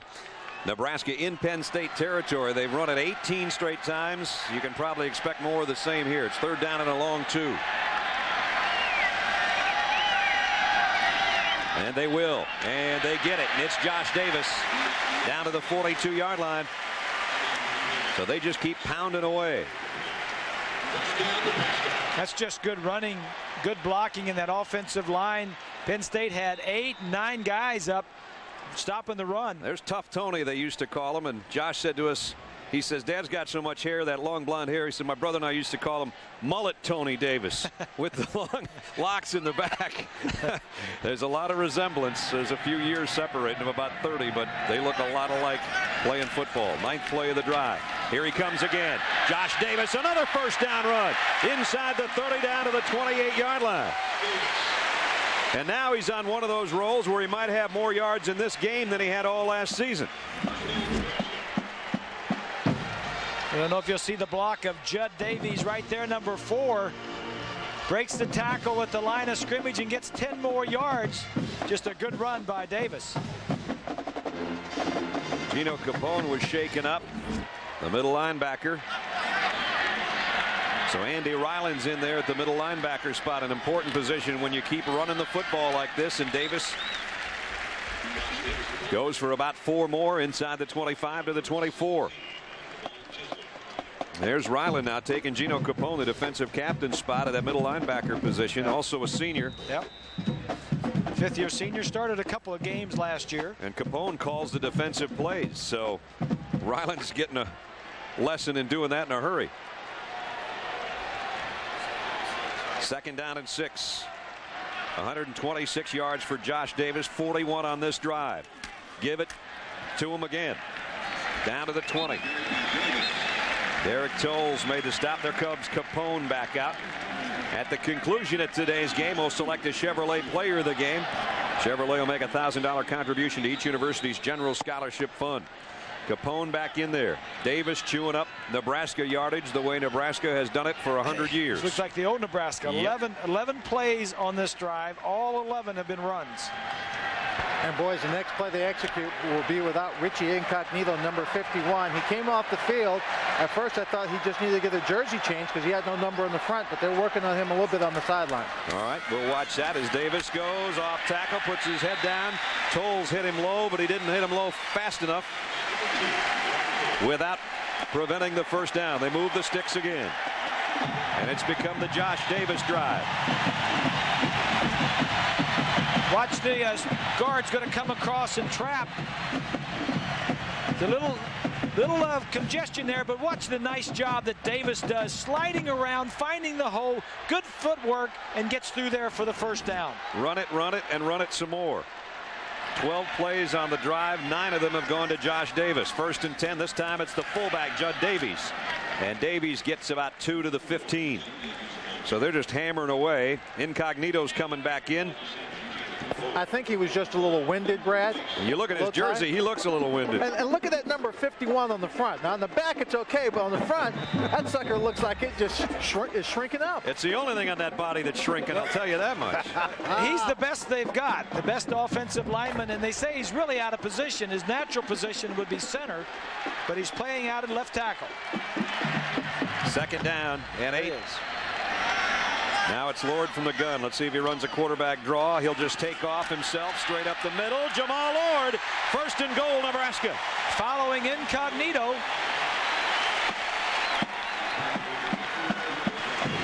So Nebraska trying to jam it right down Penn State's throat right now on this drive. Here's Rich Incognito. He's going to pull and lead Lord through the hole. Well, he took a break. He ought to be able to run some, huh? He ran right over Capone. Yeah. See, that's the thing Capone is not used to. With those 3 defensive linemen gone to the NFL, he's had a lot of offensive linemen in his face the first 3 games. Nebraska at the 4-yard line of Penn State. 1st and goal. Josh Davis has done most of the work, trying to weave his way for some more. Got maybe a yard. Ed Johnson down on the bottom of the pile. They're running inside. They do the power outside. Take a look. They're running up the middle mostly. 133 yards on 28 rushes. And this drive, 15 plays, all runs. And it's taken 8 minutes. Incognito's going back over to get another breather. He needs to get to the oxygen tank. Yeah, he does. 2nd down and goal. Nebraska trying to regain the lead, and now they're going to have to call a timeout. You'd think Incognito would stay in the game. It's a longer run to the sideline than it is staying in the game. 6 minutes and 52 seconds. Will the red zone woes continue, or will they get it in the end zone? We'll find out when we come back.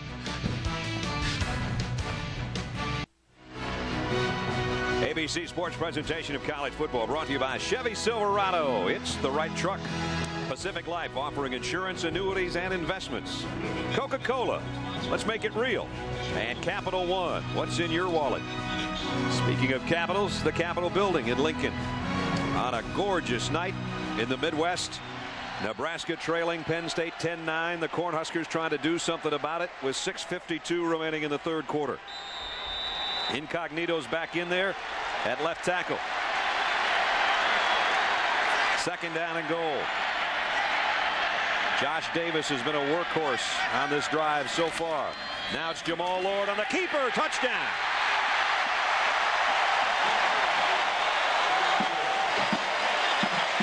Finally, it's a touchdown instead of a field goal. Jamal Lord from 3 yards out.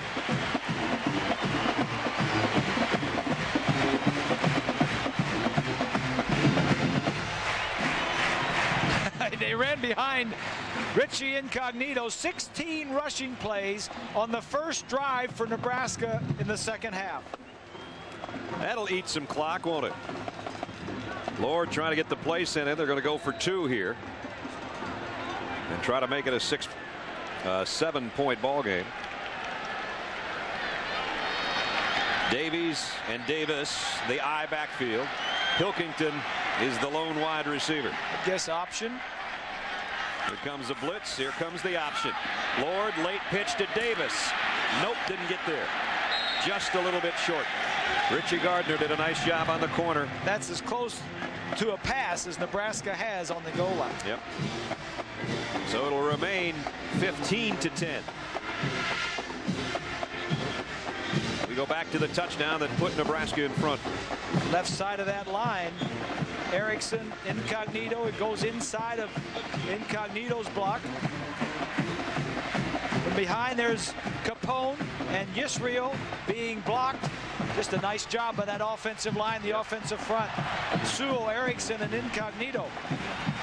Bob mentioned 16 plays, 80 yards, and 8 minutes and 12 seconds. Wow. Now that's a statement. Yeah, coming out second half, that's exactly what you want an offense to do. Herbie's even smiling about that. They've even bulked up Herbie a little bit. That's a new Herbie, a new buff Herbie. He's got bigger arms, built better. And now Nebraska rocking on the sideline. Yeah, that's the defense. See, that's the defense. They're all fired up now. They've had a rest for 8.5 minutes into the third quarter. Here's the kick. Lowry from the 5. Lowry trying to cut outside. Nebraska stays in its lanes, keeps him to a return out only to the 23-yard line. From the producers of Frasier comes a new comedy everyone's going to be talking about. It's All Relative. Wednesday, October 1st, right after My Wife and Kids on ABC. And as many of you know, I'm sure we lost a member of our ABC family in the last couple of days, a great actor and comedian, John Ritter. And boy, is he going to be missed. One of our favorites. And to his family and friends, our condolences. And the 23-yard line. Play action for Mills. Sean McHugh out of the backfield. The fullback, nice cut back inside. And ends up about a yard short of the first down. Barrett Ruud made the stop.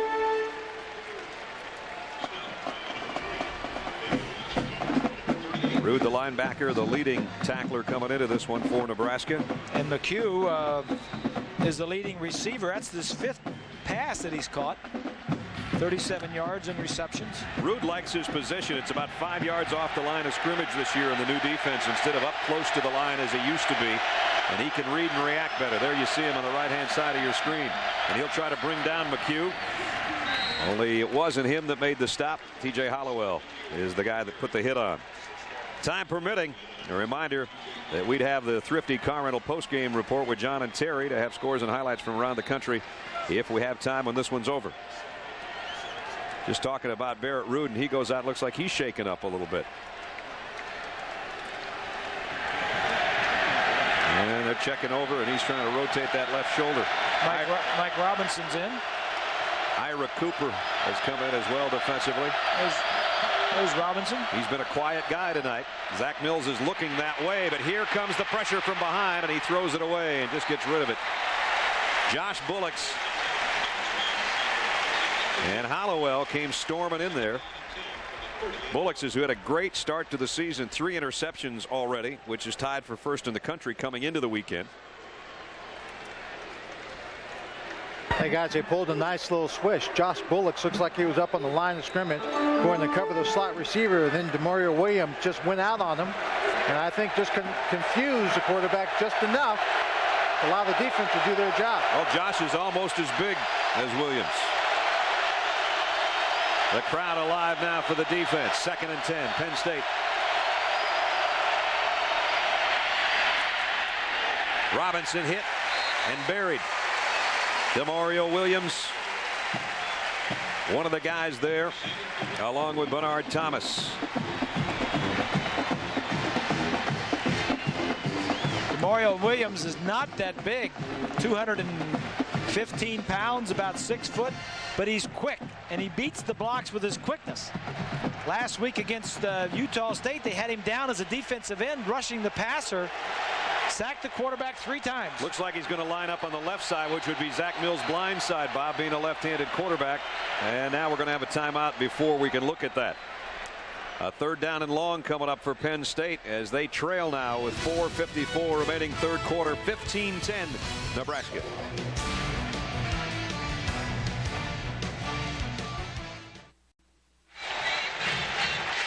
Barrett Ruud went to the Nebraska locker room during that timeout. Seems to be favoring his left shoulder. Meanwhile, his defensive teammates trying to stop Penn State from a 3rd and 8. Probably going in for an X-ray. Zach Mills from the shotgun. He's thrown to McHugh out of the backfield as fullback in a couple of occasions like this. 3rd down and 9. Zach throws on the run. Oh, hit Tony Johnson right in the hands, and he dropped it. That's 2 that he's dropped tonight. Penn State's got to give it up. Everything is perfect, Bob, about this play. Johnson does a great job of just running that curl-in route against defensive zone coverage, finding the open spot. He just doesn't hang on to it. For Nebraska, the star of the game's back in punt return formation. Kapanos is set to punt again.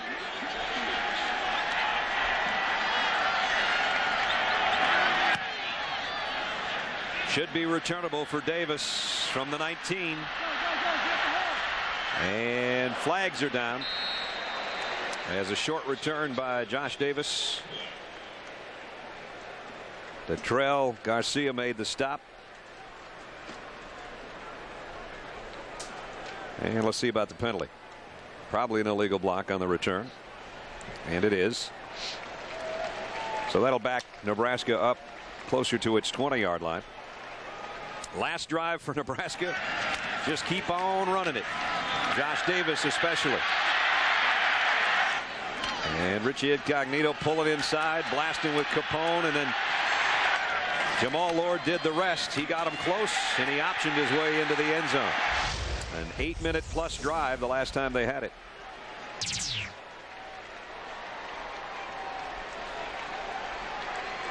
Look at the rushing yardage. Yeah, that's not unexpected. Nebraska, as you mentioned earlier, 8th in the nation coming in, averaging 270 yards a game. They've won 15 NCAA rushing titles, 7 of the last 11 years. They've taken that honor. From the 19, Josh Davis again.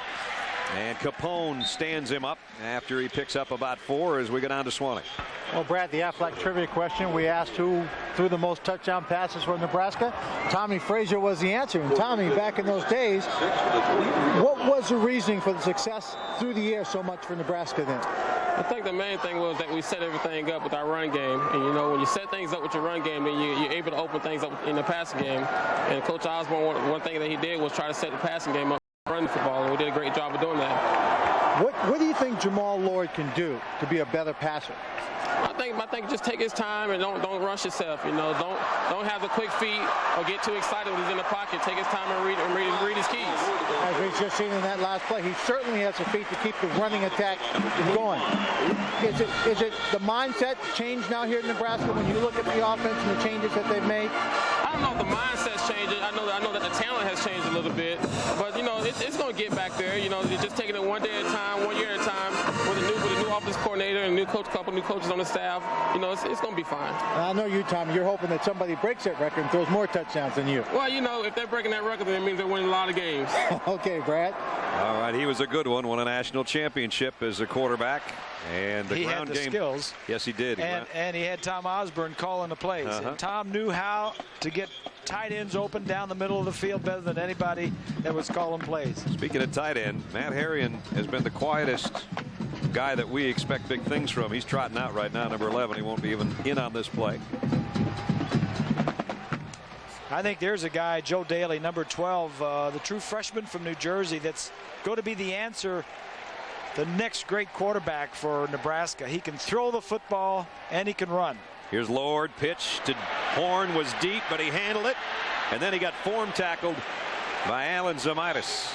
Nice open field stop for the sophomore out of Rochester, New York. Hey, Bob, you mentioned Joe Daly, and I had said earlier in the ball game that Frank Solich was committed to having him play in this ball game. Now, this is a tight ball game, 15-10, and Frankie Solich, I'm sure he is committed to getting Daly some time, but he is not obligated to put him in the ball game. So he said the other day that, you know, he's prepared. He didn't. The first game last week, he said, you're going to get in. He said, this week, just be ready to play, and I don't know if I'm going to find a place for you or not. Game's pretty tight.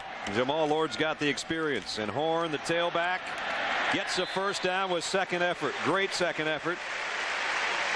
Chris Sorrell finally put him down, but he was hitting the backfield. It looked like he was going to go down. Instead, they'll move the sticks. This defense looks like it's wearing down a little bit. That first drive of the second half, then Nebraska had 16 plays, and now another 5 plays on this drive. Penn State's defense been out there a lot. You know, people often ask me, well, the offense is out there just as long as the defense is, but it doesn't work that way. This is the 33rd straight run, the 33rd straight play on the ground for Nebraska. And the time of possession, wow. Well, they came in averaging over 37.5 minutes a game. They had it 38.5 last week. Yeah, they had it like on average 15 more minutes a game than their opponents. And tonight you see they have owned this quarter. There's Barney calling the plays. He'd like to be calling a few more passes, I think, but you got to go with what's hot. On second down, that one wasn't hot. Only about a yard, maybe not. Starting this Thursday at 8, 7 Central. Meet the team whose mission is to keep America safe. It's the premiere of ABC's new drama, Threat Matrix, Thursday at 8, 7 Central, right here on ABC. With Bob Greasy and Lynn Swan, Brad Nessler along with you from Lincoln, Nebraska on a perfect night for football. It was 64 degrees at game time. Lil Red showing some nice speed down the sideline. Needs to lose some weight, though, I think, probably. Body fat thing. I'm worried about him. Third down and almost 9. I'll send them to the presidentschallenge.org. There you go. Jamal Lord, are they finally going to throw? They do. He does, and it's Harrion for the first down. We've been waiting for number 11. I've been pleading for him. And he just picked up a first down. Last time Jamal Lord threw a pass, there was 13 minutes left in the second quarter. He throws another one with 22 seconds left in the third quarter. There he is right here. Harrion just going to get into the middle of the field. And the easiest throws to make are the ones to your tight ends and your backs, because they're the closest and they're in the center of the field, and you're not throwing against cornerbacks, you're throwing against linebackers and safeties. So Harrion's first down will end quarter number 3. And now they put up 4 fingers to hope that they can own the 4th on their home turf. The Huskers lead at the end of 3, 15-10. Our presentation of college football will continue after this message and a word from our ABC stations. You're watching ABC Sports Championship Television. Heading into the fourth quarter, Nebraska leading Penn State 15-10 on their home field, where in the last 15-plus seasons, they've only lost 5 games out of 102. And now they've got the lead and the ball at the Penn State 41-yard line, the 9th play of this drive. After a 16-play drive, got them a touchdown the last time they had the ball. Lord will keep it. Jamal. And he's got about 15 more. Capone finally drags him down. He checked off at the line of scrimmage, and whereas some quarterbacks would look to check to the pass, Jamal looks to check to the option run. Down the line. Watch his head keep his eye back still in the picture, and he finally put the last fake on as if he might give it up. Just ran away from Paxson 41 and Capone. And he's got 68 yards, Grease, on the ground to go with Josh Davis' big night. First down, Nebraska. David Horn. And Horn got about 4. Derek Wake made the stop. So well, Horn, go ahead. Horn getting some work now after Josh Davis well over 100 yards. Just going to say, Brad, that Lord came in averaging 81 yards on the ground and 81 yards passing per game. Nebraska's got 268 on the ground as a team. And they had come in averaging 270. They're going to beat that tonight. There's the numbers we're talking about. Hasn't thrown it much. Had one miscue on what could have been a touchdown, we thought, but he underthrew his receiver. And now Horn, boy, did he put his head down. And I think he got a first down. We'll check on that after we check in with John Saunders in New York. John? At Kentucky and Alabama in a tight one until Shad Williams busts it open a little bit. Loses the ball going into the end zone, but the officials rule across the plane. The touchdown stands. And right now, Alabama with a 10-point lead in the fourth quarter over Kentucky. Earlier today in the SEC, Georgia throttled South Carolina. Dogs looking like they're for real. How about Mike Shula and the job he's doing at Alabama under difficult circumstances? No doubt about that. Davies, the fullback, going nowhere. Ed Johnson's got him wrapped up.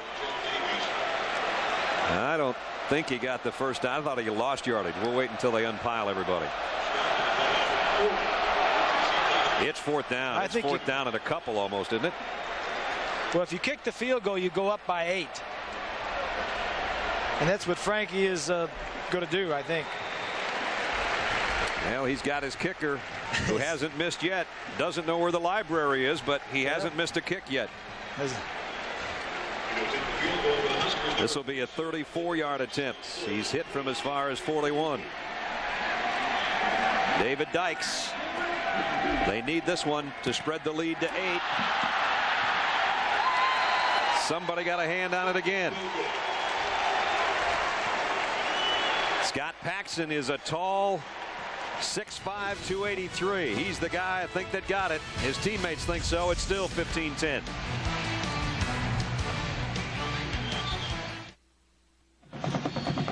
Bob, we saw one of David Dykes' field goals partially blocked earlier, but it still made it through. This one doesn't. Right up the middle. Paxson, number 41, is just going to blow through right here and gets the block.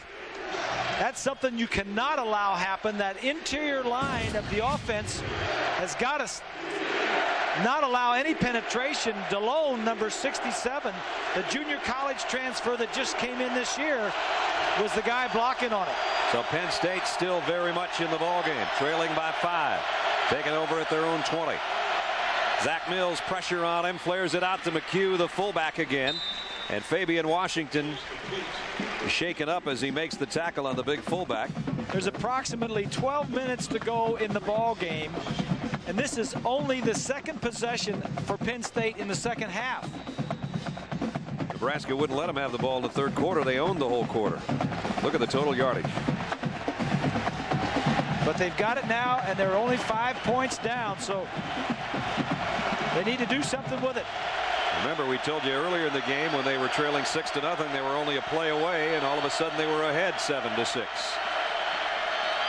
Mills throws, and it's complete at the 36-yard line, and it's Gerald Smith, who just came back over from defense to play wide receiver this week. Yeah. He was a receiver last year. They needed him on defense, so he went over. Now he just came back, and I think Zach likes that because there were some comments about, at least you know where he's going to be. Yeah, right. He runs his routes, he gets open at the right time, and I think some of the young receivers maybe not been getting open at the right time, and that has been a problem for Zach, in addition to having the protection problem. First down, Penn State, just inside its own 37. Mills hit as he throws, and this one flutters out of bounds, and a penalty marker comes in. Trevor Johnson's the guy that got to Mills as he let go of it, and they'll pick that flag up. That won't make Zach's left elbow feel any better.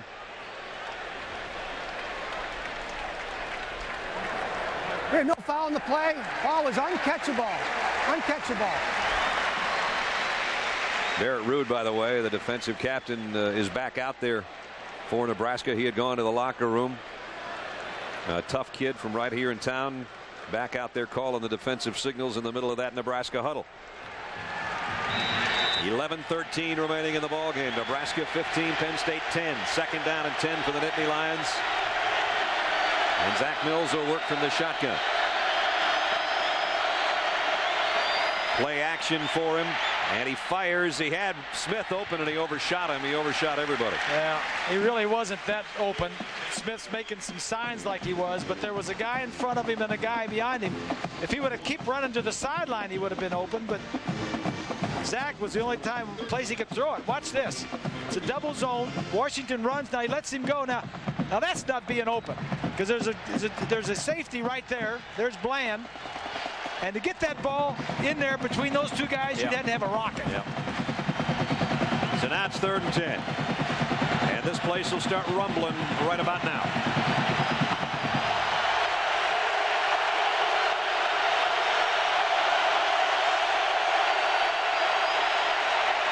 Mills going back that way, and again he overshot. That's a hard throw. Kente Palmer, and it's the same kind of throw. It was covered.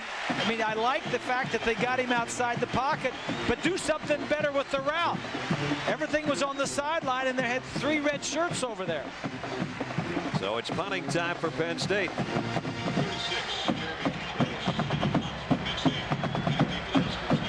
Capano's been a busy punter. 5 punts already tonight. He set a school freshman record last week, almost 49 yards a kick. But Josh Davis is on the other end, and he can be dangerous as both a return man and the eye back. Somehow got away from the first guy, but he only got about 2 or 3 on the return. 10 minutes and 52 seconds remaining in the ball game, and Nebraska at home has the ball back, and they're clinging to a 5-point lead.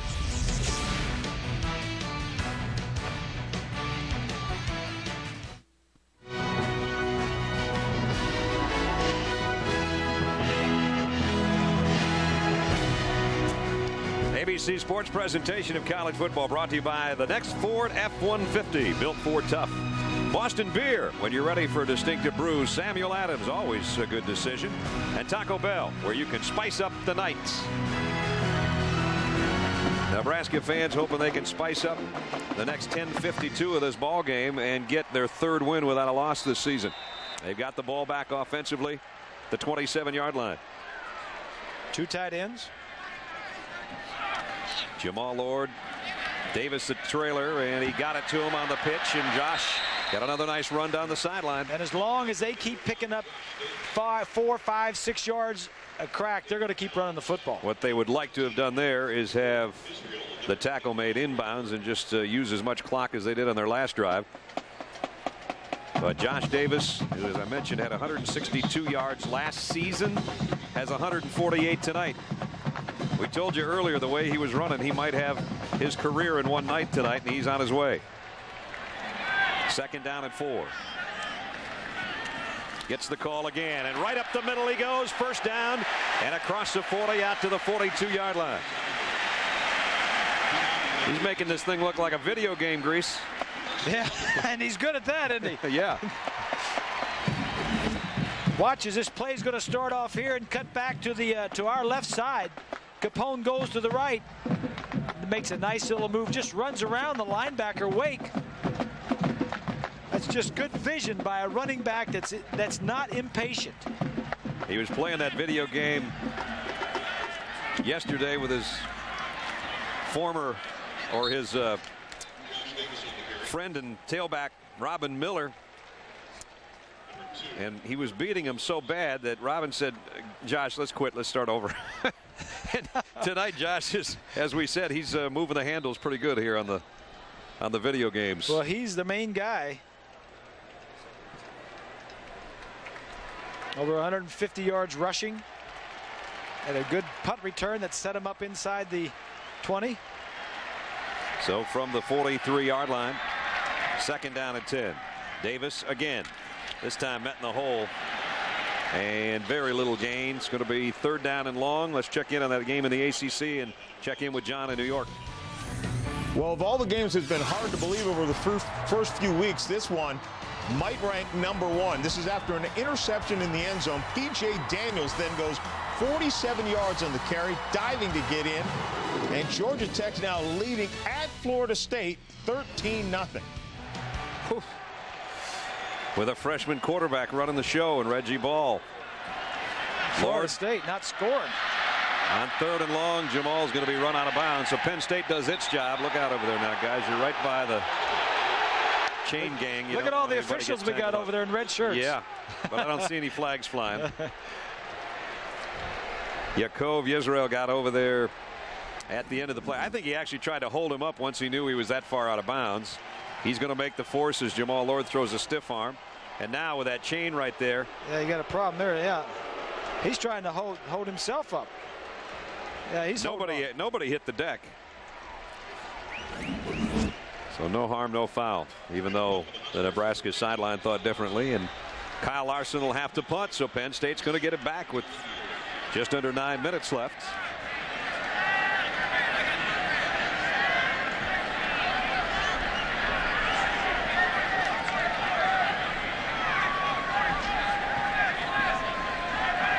Fourth down from the 45. Larson, Derek Wake put some pressure on him, but he had a beauty of a kick. Lowry, fair catch taken at the 18-yard line. So Nebraska is 82 yards away with 9 minutes to work with. And they trail 15-10.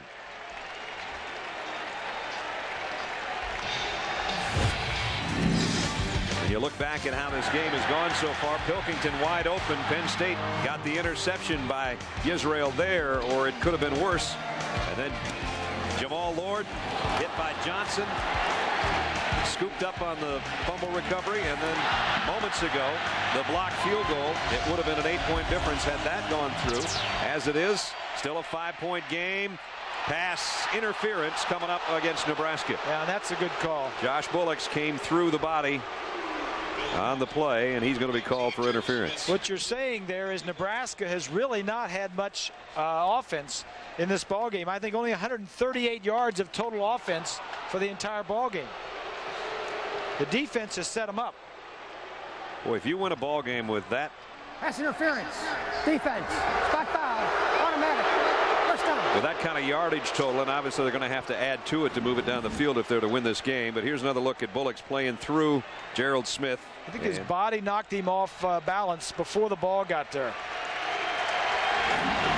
Austin Scott, the freshman, in at tailback, but whistles blow. And no play here.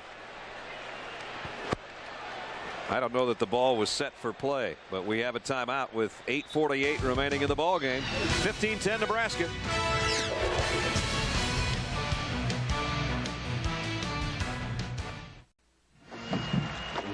Question now for Penn State. Can they muster some offense when they desperately need it with 8:49 remaining to try to win this game? Or can Nebraska's defense hold them? Michael Robinson hasn't been a factor at all in this game. Hasn't been in a lot of plays. Austin Scott, the freshman's in at tailback. He'll get the draw play call. And cuts outside.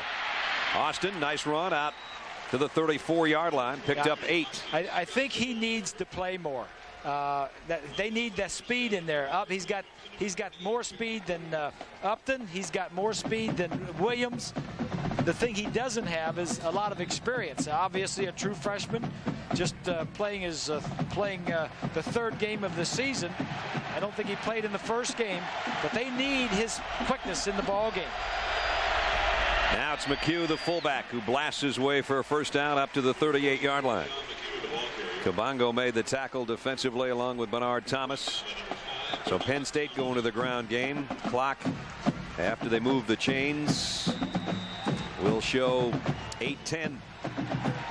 Penn State tonight has run only 7 plays in Nebraska territory. That is just amazing, and they're only a play from being ahead in the ball game. Well, they've only had 37 plays as Penn State. 2 tight end set for Zach Mills. First down, Penn State, its own 38.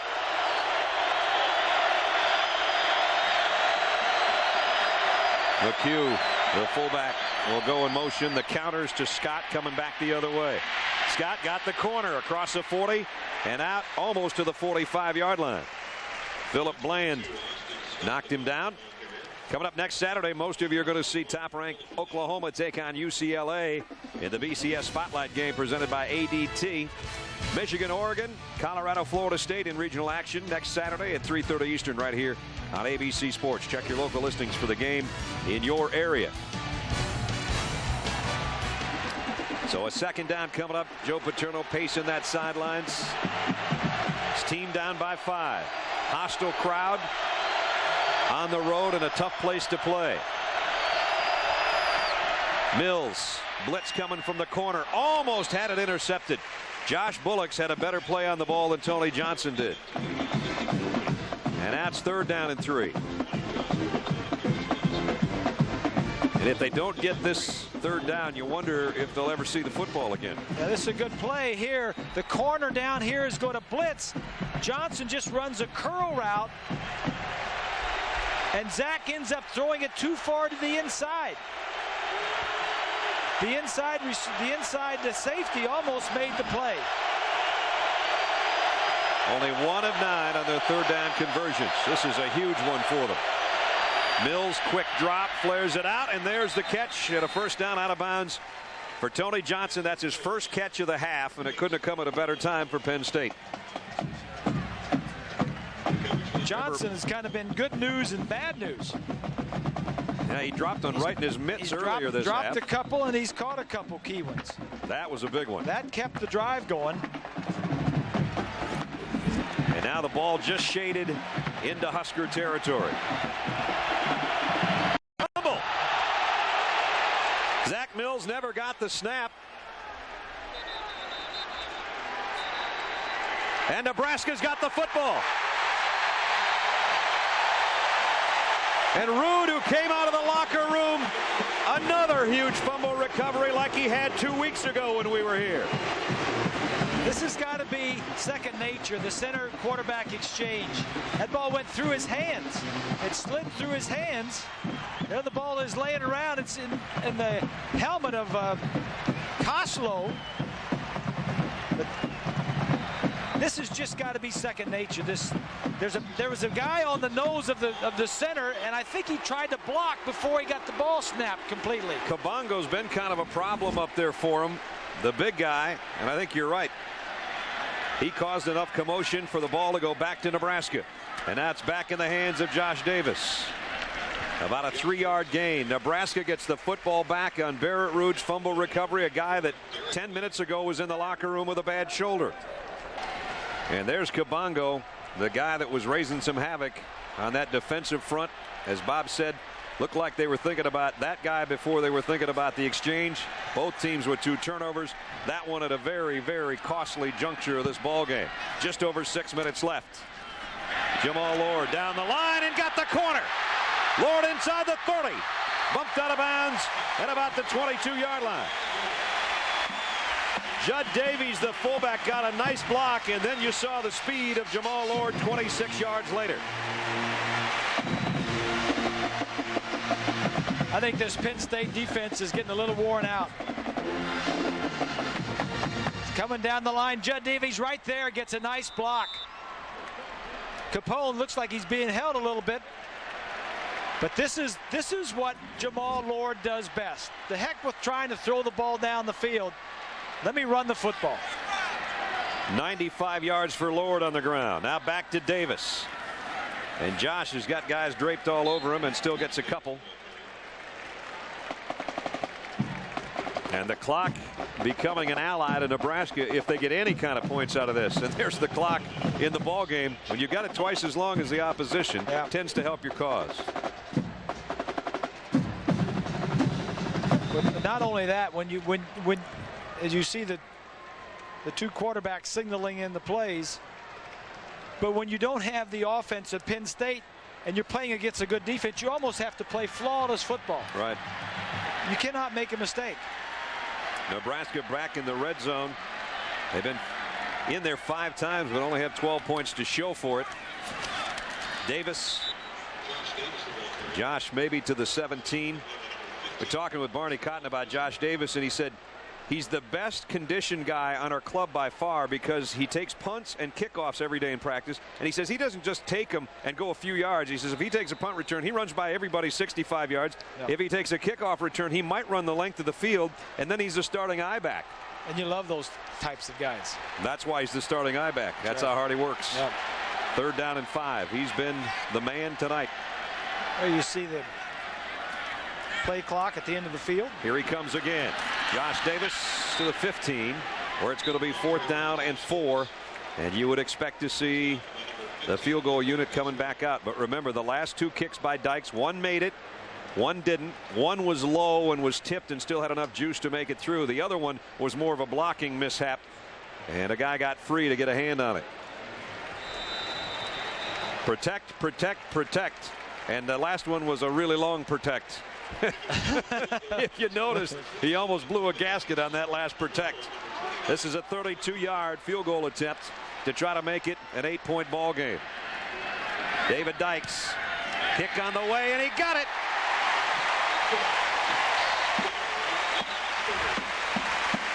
There you go. There's a happy offensive coordinator. The problem is it's still only an 8-point game. That's a touchdown and a 2-point conversion if Penn State's offense can get it in gear. But right now the freshman kicker is the hero of the moment.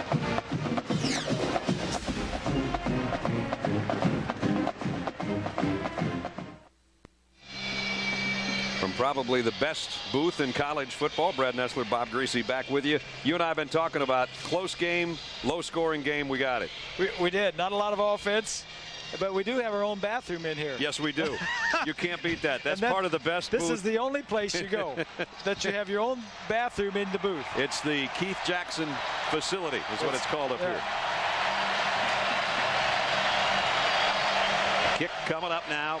Penn State has 3:53 and 2 timeouts to work with. And here's the kick. It's another deep one, and they won't have a chance at it. So they're going to be 80 yards away. Now let's take a look at our Pacific Life game summary.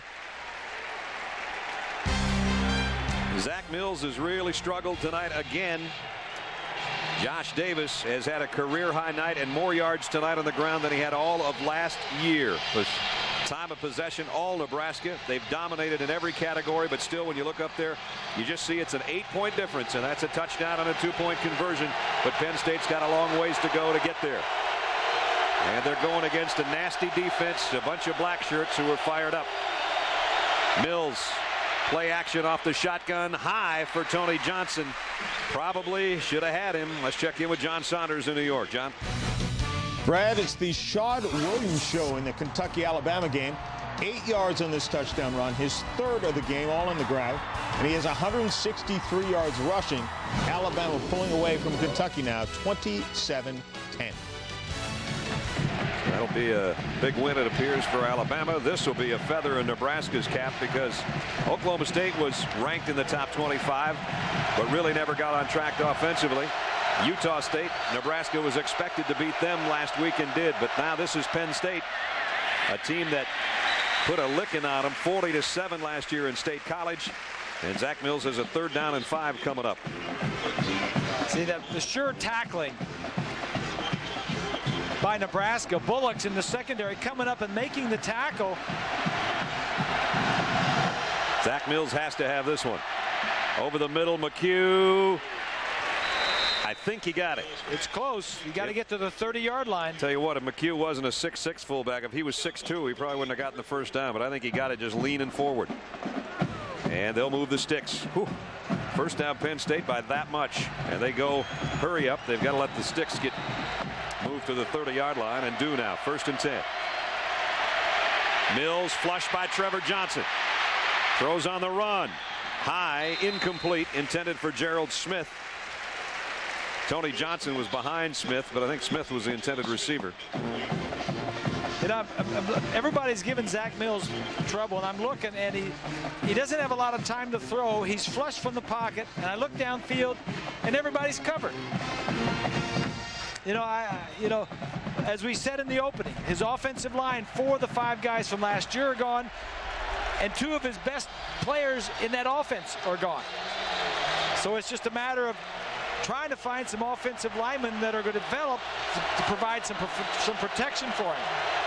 2nd down and 10. Here comes a blitz. He pumps and pulls it back, and now he's really in trouble, and he flutters one out intended for McHugh. Barrett Rude. You hear the chants of Rude.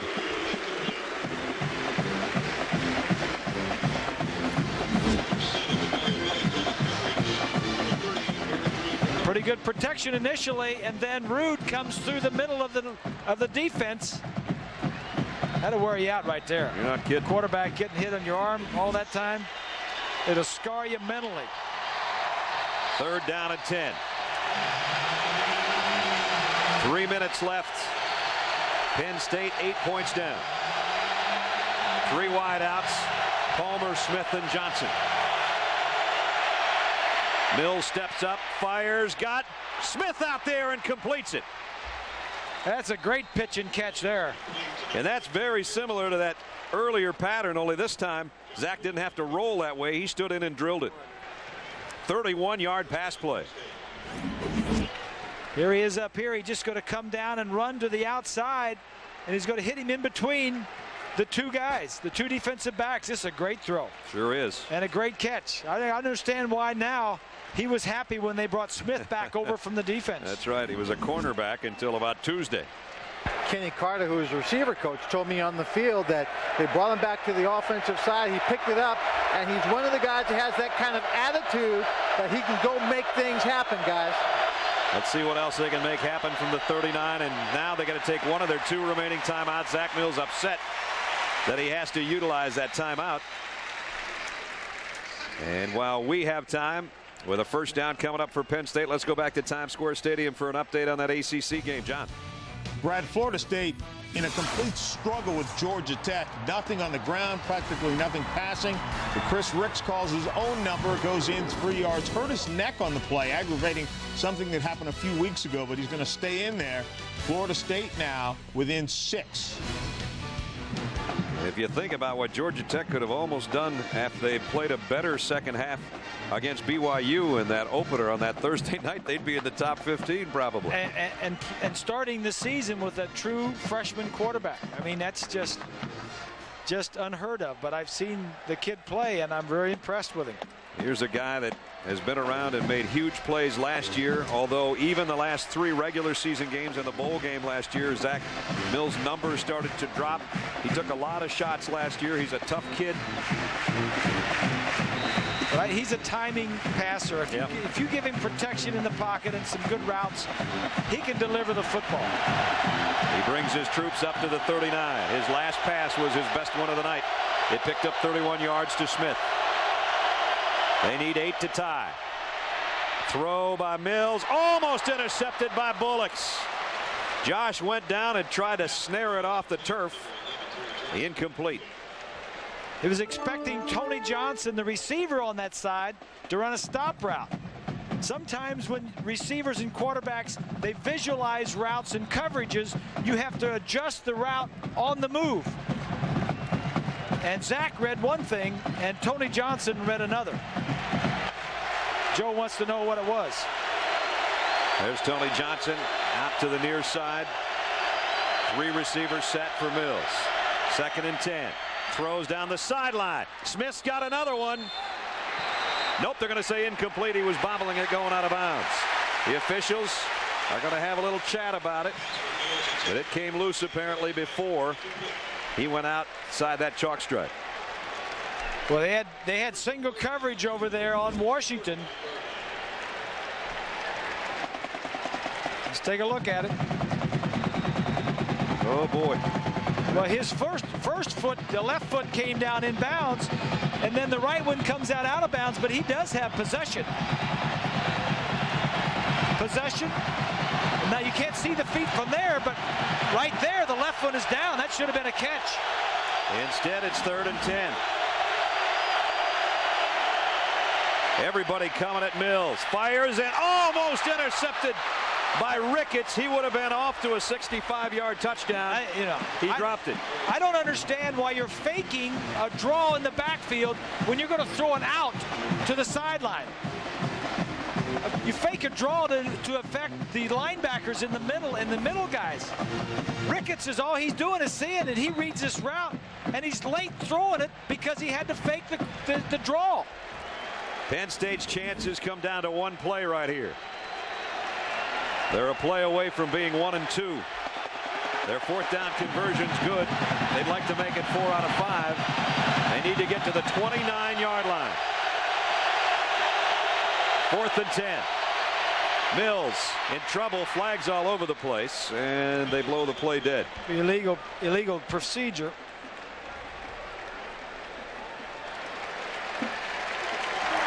Prior to the snap, false start, offense, 5-yard penalty, still 4th down. Not a great time for your first penalty of the night. And now it's 4th and 15. Well, guys, one of the things missing from the Penn State offense has been the big play. They came into this game with only 4 plays and 2 games of over 20 yards. They've met that average tonight so far, 2 plays of 20 yards or more. Going back to last year against Penn State, they had 9 plays in that one game of 20-plus yards. Big difference. Michael Robinson's in there. I don't know if he'll get his hands on it. Here comes a blitz on Mills. Firing. Tony Johnson can't hang on to it. Barrett Ruud was back, the linebacker in deep coverage, and Nebraska takes over.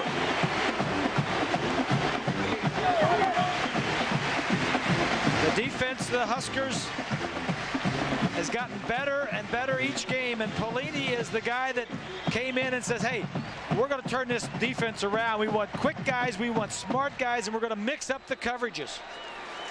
And if this point differential holds and Penn State only scores 10 points, Nebraska will still be ranked in the top 10 of the country in scoring defense next week, because it'll be 8 points a game instead of the 7 they were averaging coming in as far as allowing that many. Josh Davis covers the ball with both hands, goes out for about 3 more.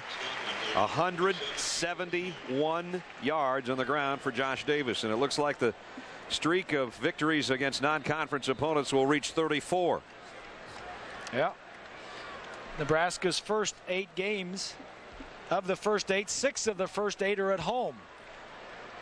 And now they've got a week and a half before they have to play a Thursday night game on ESPN against Southern Mississippi on the road, and then it's Troy State back here. So it looks like, if everything goes as the Nebraska Cornhusker fans would hope, that they have a chance of being 5-0 before they have to head to Missouri. And then they come back here. They could be 8-0 when they go to Texas. I mean, 3 of their last 4 games are on the road. But I think what Frank Solich would like to do is get Joe Daly, the other quarterback, the freshman quarterback, who he didn't get in the ball game tonight because the running game was going so well. Get him in working the next few weeks. Get him involved in the offense so he can get him in the offense, get him in the flow a little bit. John and Terry in the studio, been there all day long. Our studio show is produced by Tim Winecoff, directed by Calvin Haywood, technical director Kevin Bierman. Our associate director, Dick Ellis. Matt Marvin's our associate producer. Randy Hargrove, our technical director. Tonight's game directed by Steve Bime. and produced by Bruce Clark. Pat McGrath and Clint Dean's up in the booth with us. Our coordinating producer of college football is Bob Goodrich. Senior producer of ABC Sports is Bob Toms. The executive producer of ABC Sports is Mike Pearl. A packed house for the 258th straight game, and they're going to go home happy tonight, it appears. We do have 1:53 left, and it is 3rd down and 5, so it's not beyond the realm of possibility that Penn State's going to get its hands on the ball again. But if they get a first down here, the lights are going to dim in State College, Pennsylvania. We say it every time we come out here. These are the best fans in all of college football. Paterno was making that comment. He played here in '81 and beat Nebraska, and they actually applauded Penn State when they went into their locker room from the field. Jamal Lord, boy, he might have a first down, and if he does, it was a tough 5, and that should put him over 100 yards on the ground too. His offensive linemen are saying, we got it, we got it. But let's wait until they unpile bodies and spot it. I think they got it too by about 4 inches, but they're going to have to take a look at it. And Jamal Lord says, well, we don't have to measure this. I got that. I think he did, but he'll have to get out of the way. And again, with 1:48 left, that would be the biggest first down of the night. Jamal tried to high step it, and he stepped on the chain, but he got what he wanted. By that he said, much. Sure, I could see that. Couldn't you see that? 100 yards on the ground for Jamal Lord, and he did get it by about 1/3 of the length of the football. And now he says, you better send a play in because I'm not quite sure what to do after my 100-yard night. There you go. And the reason we were talking about Joel Daly, I mean, Jamal is a 5th-year senior, but Daly gives this offense something that Jamal doesn't, and that's the ability to throw. He's a good thrower. He's an accurate thrower. He's also a good runner, but he can throw the ball much better than Jamal Lord can. Yep. Jamal has all the experience. He knows he's been there before, and he plays in big games, and so they need a little combination of both. Josh Davis, Penn State's got to be sick of looking at number 1, don't they? He's not the biggest kid in the world. He's playing like it. This is going back to the Osborne and Devaney days. You know, they're not pretty. This is not what Barney Cotton, you know, I think visualized when he came over for the 3rd game. I think he'd want to throw the football a little bit more, but he's playing the cards that he has, and this is the way this offense works best. And they did throw a few times on first down tonight, which we hadn't seen 2 weeks ago when we were here. 39 minutes plus in time of possession as Nebraska can take a knee. And now they're going to go in the last 15 1/3 seasons at home to 98-5 in their home arena. They don't lose many here. No, they don't. 71 runs, 6 passes for Nebraska. Man, you know, they were finished to pick 3rd in the Big 12 North behind Kansas State and Colorado, and although they aren't a high-powered passing machine, you see some happy guys over there. Frank Solich, there's the 2 coordinators embracing. They're going to be 3-0, and they're going to move up farther in the national polls, and they're going to win another one at home. Happy coaches, happy Huskers, and a happy sellout crowd. 18-10 is our final score. Nebraska goes to 3-0. Penn State drops to 1-2. For Bob Greasy and Lynn Swan, Brad Nessler saying so long from Lincoln, Nebraska. Now let's go to John Saunders at Times Square Stadium in New York. John.